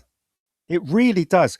Anything you talk about, whether it be pop culture or whether it be sexuality or whether it be the current state of the world, when they're presented with the facts in front of them, maybe sometimes physically or written or whatever, they completely ignore it. You've seen the clips on YouTube where this guy says to a woman, can a man have a child? She will never answer the question. And he goes, it's a yes and no answer. She will never answer yes or no. Why? Because they refuse to accept the facts and just refuse logic. That's their thing. I mean, can't you see that? Well, When Roundhead, right, got hired to do the second Star Wars, the second prequel Star Wars, and then they didn't hire him for the third one, that speaks volumes. But yet, in their mind, that's normal. Do you understand what I'm saying?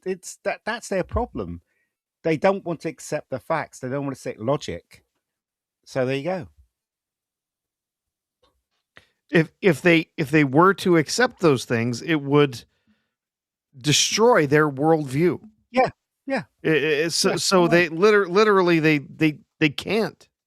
Their worldview is based on denying those things. So if you accept them, if you accept their truth, if you accept that there is any truth beyond just the stuff in your own head, then everything falls apart for them. Yeah, that's the problem with their ideology, is they won't accept facts, even if it's presented to them. And also they create things that try to destroy the past, like Cleopatra was black, and things like that. And they 100% believe in it, even though it was made up by someone. Do you know what I mean? It's just an odd thing. And as I've said this before in loads of different podcasts, I actually truly believe it's coming from a place of evil. It really is, to actually try and conform the world in this way, in this crazy way. Christianity's under attack, as everybody knows. Everything's under attack. Anything that's decent and cool and has logic it's under attack. And quite frankly, I just think it's just comes from a bad place. All of it. How do you feel? How do you feel about the Super Mario Galaxy movie? I haven't I haven't seen it. By my nephew took his kids to see it, and they loved it. They absolutely loved it. I saw the first one. I thought the first one was quite fun. But I mean, here's the thing. I think that it's a matter of expectations, and we talked about it last time. If somebody was walking into this movie expecting some kind of like elaborate storytelling and fancy character work and fancy character arcs and all these kind of things, you're not going to get any of that. But the first movie didn't have that either, and I actually grew up playing a lot of Mario games. So the first movie, even though I recognized it may not be like the best storytelling ever, it was a fun movie. Like, I had fun watching the first one, Yeah. and I feel like similarly, there was a part of me that had fun watching this second one. It's it's almost like a childish type of fun. You're looking at something that is obviously geared for kids. It is not like, it's not very sophisticated or anything like that. But I don't know. I didn't have a bad time watching the first one, and I didn't have a bad time watching the second one. It's just, I don't know. I mean, if you grew up playing these games, you can say, "Oh, it's fan service, it's nostalgia bait, it's this and that," but I don't mind. I mean, there haven't been a million Mario movies, so I guess I like that kind of thing. I don't know. It's Is not the this same as you? like with Star Wars where they bring back Yeah. Han Solo, who's an established character, and now they're just like taking a dump on him or something. Here it's a situation where I've never seen really Mario like that on screen, like these two movies. There was that thing, there was a cartoon in the 90s or whatever it was, and Yeah, I there was remember that that. movie with like Bob Hoskins and whatever. But Yeah. let's be honest, like this is really, it feels like Mario from the game on the screen. And if you enjoy those games enough, there's something to enjoy watching it. So I think a lot of these critics are expecting something else than what this thing is, and maybe they're being a bit snooty here. But judging by the numbers, it looks like it's doing pretty well. I was just about to say that. Are you fighting against these critics, Price? Because a lot. I was watching. What is it? Friday night, whether it's called Pants, whether it's called Friday Night Pants, no, Friday Night Tights. I was watching, I was watching them, and some of them were saying it wasn't very good. A lot, actually, majority was saying it wasn't as good as the first one, and you're saying it was good. So I mean, listen, I don't think that the first one was the best movie I've ever seen, and I don't think that the second one is the best movie I've ever seen. But if yeah, you're looking just for a fun experience, uh, if you like the games, there's something to enjoy here. I will say that yeah, I think that the first movie was a little better than the second movie, but I mm, didn't hate watching the second movie. Like, there were a yeah. few things in this movie that, I don't know, they won me over. First of all, Rob, the robot, the fact that they had that Rob the robot in the movie, and they even found something amusing to do with Rob the robot, already, like, I give them points for that. There was also that they brought the Mario from the Game& and Watch into the Mm. movie at some Yeah, point, and I Mr. Game and Watch. Yeah, he was in there. that Yeah. was so cool. Come on, like, just those kind of, and the Hammer Brothers, there were just little references that I'm like, "Oh, like, I love that. I love this." So like, yeah, I understand that it's a type of movie that as a critic, you can pick it apart in a million ways and, like, explain how dumb it is in a lot of different ways. But if you're looking at it from like a more childish perspective, or I don't really know what word I'm looking, the child in you looking at it, there's something fun. There's fun to be had, even I if it's think you're not. right. I will agree that the Yeah. first one was better than the second one. I can totally Mm. see though, if I was like a little kid, if I'm like 5, 10 years old, like 12 years old, maybe even something like that, I would love this movie. You know what I mean? Like, I don't care about the character development or arc. I'd probably be like ecstatic if I was, you know, I'm Yeah, thinking, kids are though. what'd you say? Kids are. Kids are. Kids are. I mean, because it's made a Doesn't lot of surprise money. me. If you took this Yeah. movie and while I was playing the games when I was young, and you brought these movies and showed them to me, I would be ecstatic. I would be Mm. ecstatic if you, and even now, all these years later, when I'm a grumpy asshole and older, there's something a bit childish that could still enjoy it. You get what I'm saying? Mhm. Yeah, the problem with criticism today, which is interesting. So, like, take Friday Night Pants, right? You have one person like Az says something, and then they're all laughing, right? And it's like cancer. It kind of everybody's enjoying themselves, and then you kind of like get drawn into what that person says, and then you kind of, because everybody's won, you agree with that. And that's the problem with today's criticism, especially on the internet, where you got hundreds of people saying something negative about this film, and then before you watch the film, you are influenced before you watch the film. Do you understand? You obviously disagree with me. I try if not you to want. listen to other people's reviews Exactly. before I see Yeah. it. I want to see Yeah, it for that's what I myself and do. form my own opinion. And even if I see it and other people say something that's different than me, it still doesn't matter to me. I'm not going to change my position on it. But I can also, I can also be reasonable and recognize I never thought that the first movie was great storytelling or great writing. I think that the second movie was probably even less. I still enjoyed both movies for whatever they were, because somebody also in the chat here said, "Oh, it's not for normies, it's for little kids and Nintendo fans." I guess I'm a Nintendo fan.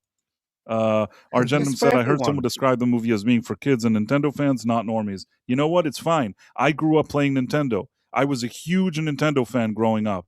And over the years, I just didn't have enough time. I kind of drifted away from those things. But as a kid, loved Nintendo, loved Mario, like played all the games. So yeah, for me, this is what I like. I'm the target audience. Yeah, I did get to take my kids to go see it at the end of last week, and we had fun in the theater. I think they enjoyed it more than I did. I did not think it was a great movie. I enjoyed the first one a bit better. I thought the story in the first one, the plot of the first one, was a little more cohesive. Do have to agree with some of the critics who are saying that it's just a whole bunch of fan service. It's just a whole bunch of, you know, uh, just like, oh, look at that, kind of moments that are in there. But despite all of that, I did still have fun while we were there. It wasn't a miserable experience. I wasn't bored. Uh, yeah, at least this one didn't have Seth Rogen in it. It did still have Jack Black, but he's almost unrecognizable as Jack Black. He's not really playing Jack Black in this. So Right, I was able to suffer through that. A lot of there were people that were saying things about girl bossy stuff, whatever. Yes, there is the characters that Princess Peach and Maybe she's a Rosalina bit that are girl in bossy. there. I accept that criticism, but I still, even so, the one thing that I'll say, as opposed to a lot of movies that do like girl bosses, she doesn't make Mario look bad every second. I don't feel Exactly. like That's my argument, is that yes, they're capable and they're powerful, especially when they get together. They can do this amazing thing, creating life, whatever. They show Rosalina at the beginning; she's kicking ass. But there's never a moment when they're like putting Mario or Luigi or Fox or any of the other male characters in the movie. They're never like putting them in their place and oh, I can handle myself. Whatever. You're useless, kind of thing. There's none of that. Okay, there's none of that kind of thing in the film. If Princess Which is Peach was Captain Marvel, the only thing I'll say is that she would have been, rude to all the men around her, and I don't feel like she's rude to them. Yeah, she doesn't like kick anybody in the balls The argument could be made. The argument could be made that there could have been a better balance of giving more screen time for Mario, maybe letting them do a few more important things. Maybe they gave too much to the Princess Peach character, but if nothing else, I still didn't feel like she was like treating him badly or insulting him or hating on him. On the contrary, she kind of was into him, and he was kind of, not 100% either aware or focusing on other stuff, but she was kind of into him. I don't think that they set out to make Mario look bad, even though maybe you could have seen him a little more in the movie or have it center a little more around him. But I didn't think that it wasn't malicious. That was the feeling I had. Well, the one thing for the first film, I can only speak about the first film, that I didn't like was that Mario didn't rescue the princess. I think that's a fundamental thing when it comes to the game and when it comes to that kind of genre. And they took it out. They had Luigi that had to be rescued. It wasn't the princess. they could have still made the princess strong. I mean, like Star Wars, they had to rescue the princess, right? But she was still strong. She wasn't a pushover. She shot loads of stormtroopers, killed loads of stormtroopers. So that's what I'm saying. They could have gone down that avenue. I hate when they take out the traditional thing. If it makes sense to the story, they should do it. If it doesn't make sense, obviously don't do it. I don't mind strong, as you know, I don't mind strong female characters. I think it's a great thing that female characters are strong on screen. And the same thing with males as well. I think boys should look up to male characters in movies and stuff, you know? Six says, why did you call her girl boss? I'm saying she has some qualities that could be shared with the girl boss, but it separates from the girl boss prototype or whatever you want to call it, the trope, because she doesn't treat Mario poorly and she's not like disrespectful to him. So at least there's that. Istafobos says, I meant power level, not attitude, but the movie felt like a Princess Peach movie and not a Mario movie. I will give you that. I feel like they focused too much on her, but at the same time, with all of that being said, I was just kind of immersed in whatever was going on, and there was enough for me to enjoy. I agree with a lot of the criticism, and I still said, and I think I said it from the first moment, this is not some like wonderful feat in storytelling. This is absolutely a movie for kids and for people that grew up watching Mario. It has a lot of fan service, probably Nintendo fans. These are all good things to say. And even within that, they probably could have done a bit better with the story. But I went to the theater, sat down, watched the movie, found myself having fun. You could say whatever you want. I don't know what that means. It's like, there's some, I think it's the way Roger Ebert or something described The Mummy, where he was saying like there's so many things he could pick apart about the movie that, he has issues with this and that, but there's something about like the adventure and atmosphere of it that just made him feel like a kid and enjoy the movie. So he was saying something like the critic in me can go and like, tell you a lot of issues that I had, but the kid in me, wow, I loved it. So I wouldn't say I loved the Galaxy, Mario Galaxy thing, but the kid in me did enjoy it. There was something to enjoy. But don't you think, Bryce, that this is what's happening now, especially with the YouTube critics right across the board? They are taking little bits and they're pulling it out. They're not. Sometimes they don't look at the full thing, as you said. Right, there's loads of problems in The Mummy, but the whole film is really enjoyable. And I think sometimes they do that because they want more clicks, they want more viewers to watch their shows, right? And once they do that, there is no mistake that their review influences people when they're going in, and also whether they want to see it or not. And that's the power of a critic, I guess. It's kind of like cancer.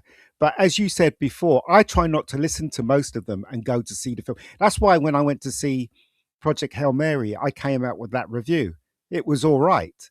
There was no way that I feel sorry for Rocky to the amount that I felt sorry for E.T.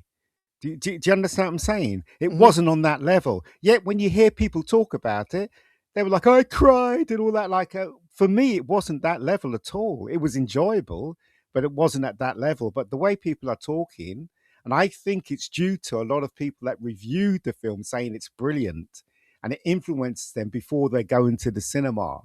So they're expecting this. And if they get close, they think it's that. I don't know. Maybe I'm talking bollocks. I don't know. But I think that's what's happening. What do you guys think? So you're saying that you should listen to the critics or not listen to them? No, I'm saying they shouldn't. You should try and avoid criticism of any film at all costs before you see it, so that you can make a judgment. I'll see you later, Darren M. Personally. By the way, Professor, we haven't checked in a while. Was there any other super chats or something? I just looked a moment ago. I think we got one more from Jason Webster after the gifts from Nerd Wars. So we do have that one to go back in and check on. Okay, I'm going to do that right now. Jason Webster. So yeah, I mean, overall, I didn't hate the Mario Galaxy movie. I will agree with the arguments that this was more of a Princess Peach movie than it was a Mario movie. There is a lot more of her in it. She is more centrally the character in this. It is kind of more her adventure, and Mario was along for the ride. I agree. I think that's kind of the direction the plot went. When she found out about Rosalina needing help, she heads off on the adventure. She's, and then Mario goes after her. he has plenty of heroic moments. He has plenty of parts to the film that are his and Luigi's alone. I see and agree with some of the arguments that that Rosalina and especially Princess Peach are maybe a bit overpowered in the film. That they're not really ever challenged in any way, except of course that Rosalina does get captured. If I go to see this film, that will be on my mind now. Yeah, yeah, it will. It will absolutely. I agree, and that's why I did before I went to go see I went to go see the Hail Mary movie. The only criticism I heard anything about it was when you and I were on Brown together. That was it. I didn't listen to drinkers' opinions. I didn't listen to anyone. I didn't listen to anything else. And I told Price, I said, if you're going to talk about it, if you want to do a video about it, if you get to see it before me, I'm not watching your video. We're not talking about it on Night Owl because I'm going to see it. I'm going to see it as clear and as clean as possible. I want to answer 6 though. She says, doesn't every woman have qualities that could be shared with a girl boss? The vast majority of women on screen get the girl boss label from you, Price. If you only want men in your movies, well, that's not true. No, it's not that. It's not that. Sorry, Price. Go on. I just want to quickly say, the problem that I have, and this has really popped up in the late, since 2016 and 17, is that usually it's not just that there's a woman who's competent, and you're like, okay, well, she can do a lot of stuff or whatever it is. What they do is there's always this additional layer of she's competent, and if there's a man next to her, she has to make him look stupid, bad, kick him in the nuts. Like the man has to be like humiliated and embarrassed every 5 minutes. This has been a thing. I mean, if you watch anything Kathleen Kennedy, Star Wars, and a lot of these kind of later MCU stuff after Endgame, they really go all in on that. And it's a way that feels like obsessive and fanatic. So once that happens, that's when the title of girl boss happens, because it's not just a woman who's capable or she's the boss of something. It's that she has to be elevated by making all the men around her look stupid and or humiliate them or all that other kind of stuff. And if you look at it, that pattern just repeats itself over and over and over again. Okay, can I say something? Right? Sure. To cut you off. Just to reply to this also, right?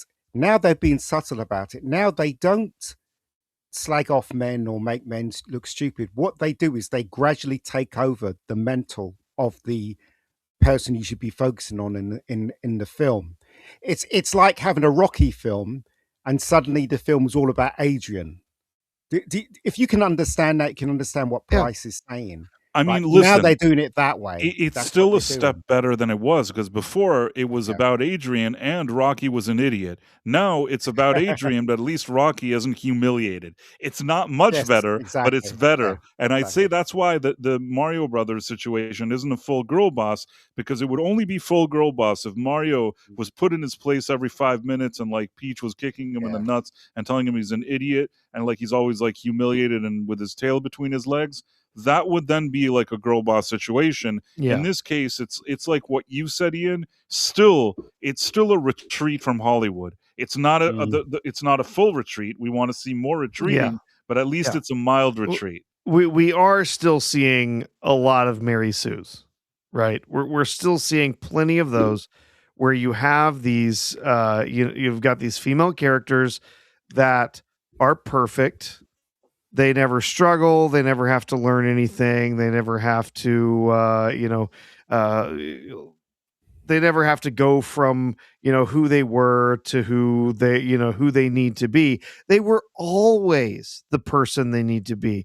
They always had the power. They always were capable, but they just had to learn how amazing they were.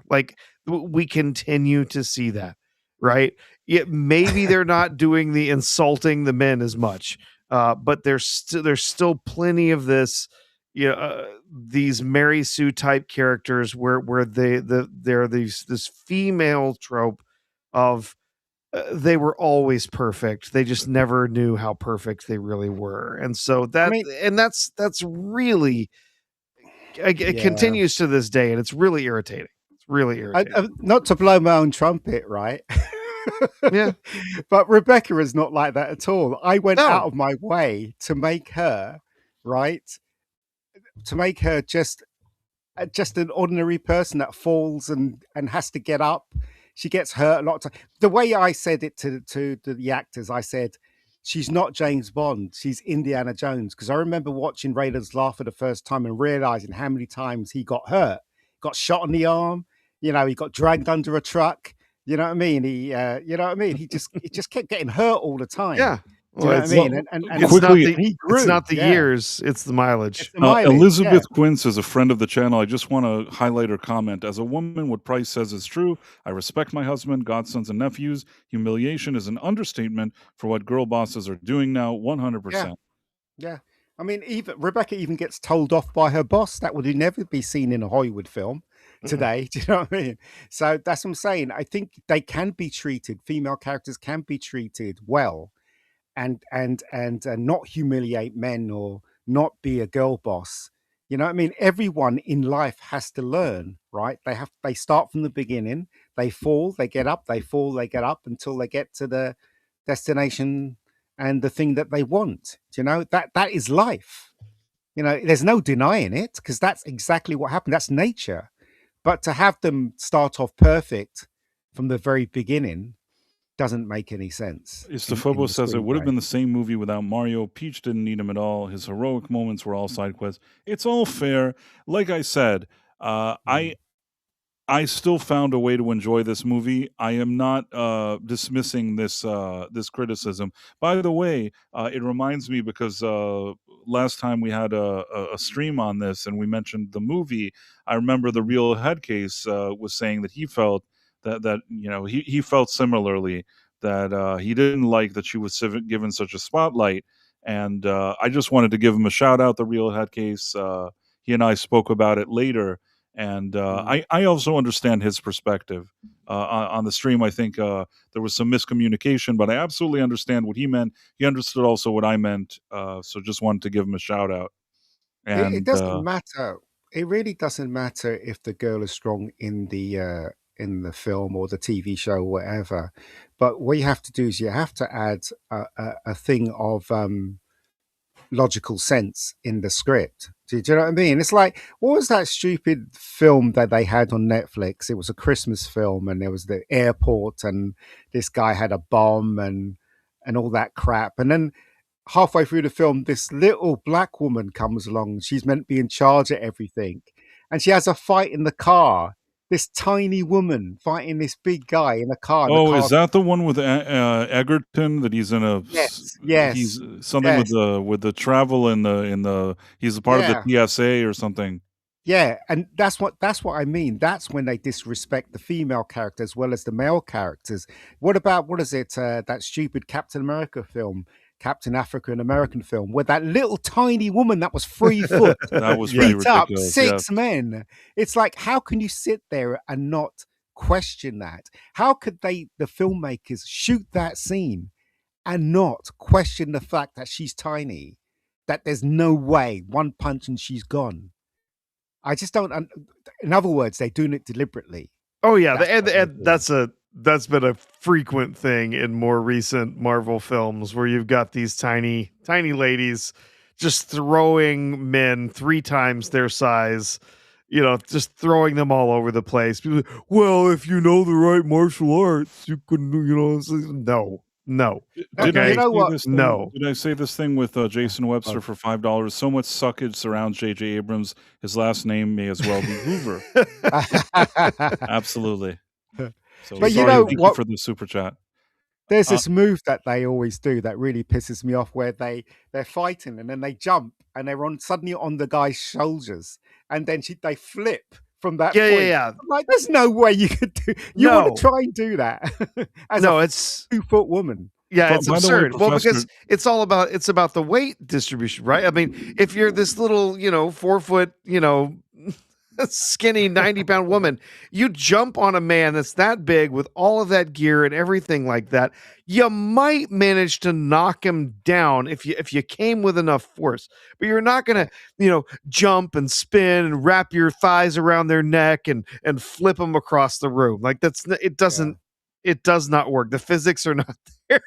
You can't exert that much force on someone that's 3 times your size. I did want to ask something of you, Professor. Do you have the people from Rumble by any chance? I do. Just a moment. It's going to be a pretty good sized list. We had a lot of people visiting us tonight over on Rumble. We're starting to wrap up here. Yeah, let me get you that list here. See if I can get it all in one, or if I need to. How many people are watching split it up? YouTube? Oh, okay. I gotta split this up. For you, Ian, it's morning, but for us, it's I know. Nighttime. It's always good to get invited, though. So thank you. It's always nice to see you. So, nice Professor Arthur sent me Born to Be Down, which I believe sent a Rumble rant. Darren Mai, Phantom Outsider, Noel 2024, Kivo 1961, Double R Star, K Burton 1, Noel 2024, Fiddy Shrimp, Joe Higachi, Gracias 007, Nare 89, Bondurian, B-Roll Stage, Angelo DD Gaming Stuff, Peanut G, Dude Rosef 420, Elizabeth Quince, Googie Designs, Istaphobos, Salto Paulo 3, I1, Moonlight Rider, Tuggin' Me Tubbin, Perry, Grunker 4, BJ Pellet, Guts, and Blood. Yeah, I think we got just about everyone. There were quite a few people over there tonight, so yeah, I tried to get everyone I could. So over on YouTube, we had a bunch of people visiting us. Our top 50 visitors this evening. We had Spiegel, Christine's Nerd Wars, Talkie Toaster. I have no idea who that is. Kazaki Tonagas, Trevtoon Arts, Old News Faster, Caleb Wright. Oh, dang it. Sometimes it jumps on me. Okay, let's see. Mobile J-Grow, Dutch Gradient, who also gifted some memberships in the chat. Appreciate that. Mr. Cirillo, I Lord Corey, Rebecca Gold, another stranger. No idea who that is. Lovely avatar, though. Awesome One, Mass Grave, Pete Roble, Greg Wallace, Canadian Spider-Man. Hey there, Canadian Spider-Man. Badfoot, Amani Bay, Zunar J5, Big Sur River, Andrew Seaton, Bill S. Preston, Esquire 69, Midnight's Edge After Dark. Hey there, Tom. Good to see you. Red Eye 3701, Ms. Sparkles, Jawa Trader Utini, Carlos Delfino, Jonathan Conroy, Putin 3, Putin's cat. Greg Williams and Bubba Doom 1. Hey there, Bubba Doom. Good to see you. Yitis, Jason Love, Doctor Who 6, Murrockstro, Tim Hayes, Lasher, Kodo Rob, Phantom Outsider, Caleb Levine, Jason Webster, Istaphobos, Tomahawk 511, Darren M, and the Dead Man. And again, I want to mention our fan funding for tonight over on YouTube. We got several super chats from the Dead Man. We got some gifted memberships from Istaphobos and a 7-month member from Miss Sparkles. I got a chat from super chat from Darren M. We got 10 gifted memberships from Dutch Gradient, as I said, and then we also got some gifted 5 gifted memberships from Nerd Wars and a super chat from Jason Webster. So yeah, thank you all for the support this evening. Really appreciate it. We had a few others over on Rumble as well. We had some support there from Born to Be Down, $5 in that Rumble rant. Actually, I guess that was the only one on Rumble tonight. Yep. But still a good one, and we appreciate it as always.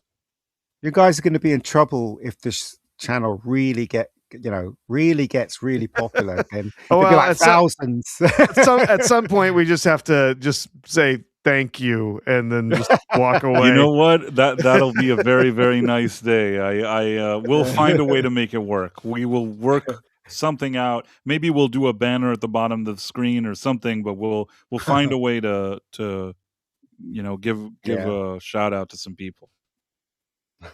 I'm very eager to having a problem like that. Over on YouTube, I've just limited myself to the top 50 that it shows you in the little top fans thing, and so because trying to record everybody was getting next to impossible. So, but at least people are noticing, so that's cool. Yeah. We're always very grateful. We don't take anything for granted, and we try every time we do the best we can. And if people are enjoying it and enjoy hanging out with us, then we're very appreciative. If this is your first time listening to this stream, whether it's on Rumble through the app, you should definitely sign up if you're not already signed up, and then follow us so you know when we're streaming. The other thing is, if you came from another social media network to, let's say, YouTube, if I've diverted you from one channel to another, make sure you're subscribed to this channel, because there's another channel and this is a different one. So make sure you're subscribed to it. And you can also like and leave comments and do all that good stuff. We appreciate everything. We enjoy hanging out with you guys. Today is Tuesday. We'll be here on Thursday at 11:45 p.m. on the Night Owl. And thank you, of course, to Ian the Mega Geek. His channel is Rebecca Gold. Do we have a link? What do we do? How do we do this, Professor? Well, they could just type in Rebecca Gold and they'll see it. But I mean, you can put the link if you want, but it's not hard to find, to tell you the truth. The film is not available yet. It will be hopefully by towards the end of this year. Then people can tear it apart. However, the first series is available, and it is well worth a watch. I had a great time watching. Here, I put in the link series, here. Yeah. You guys can check it out. I put in the Rebecca Gold. It should appear on both platforms. So if you're not familiar with Ian and what he does, you should definitely take a look at what he's doing. His new Rebecca Gold hasn't come out, but there's definitely stuff there on that channel you can enjoy that he's done. And like I said, I was able to see an advanced screening of the Rebecca Gold thing, and I was really impressed with what Ian did. So, especially when it comes to the budget, which was basically non-existent in terms of Hollywood and things like that, and you really understand how hard somebody has to work to make something like that even look presentable, which he did. There you go. Thank you. That's very kind of you. So hopefully other people like it. I guess that would be it. We can sign off and say goodbye to everybody. Yeah. All right. Good morning. Thank you all. Take care. Bye. Bye.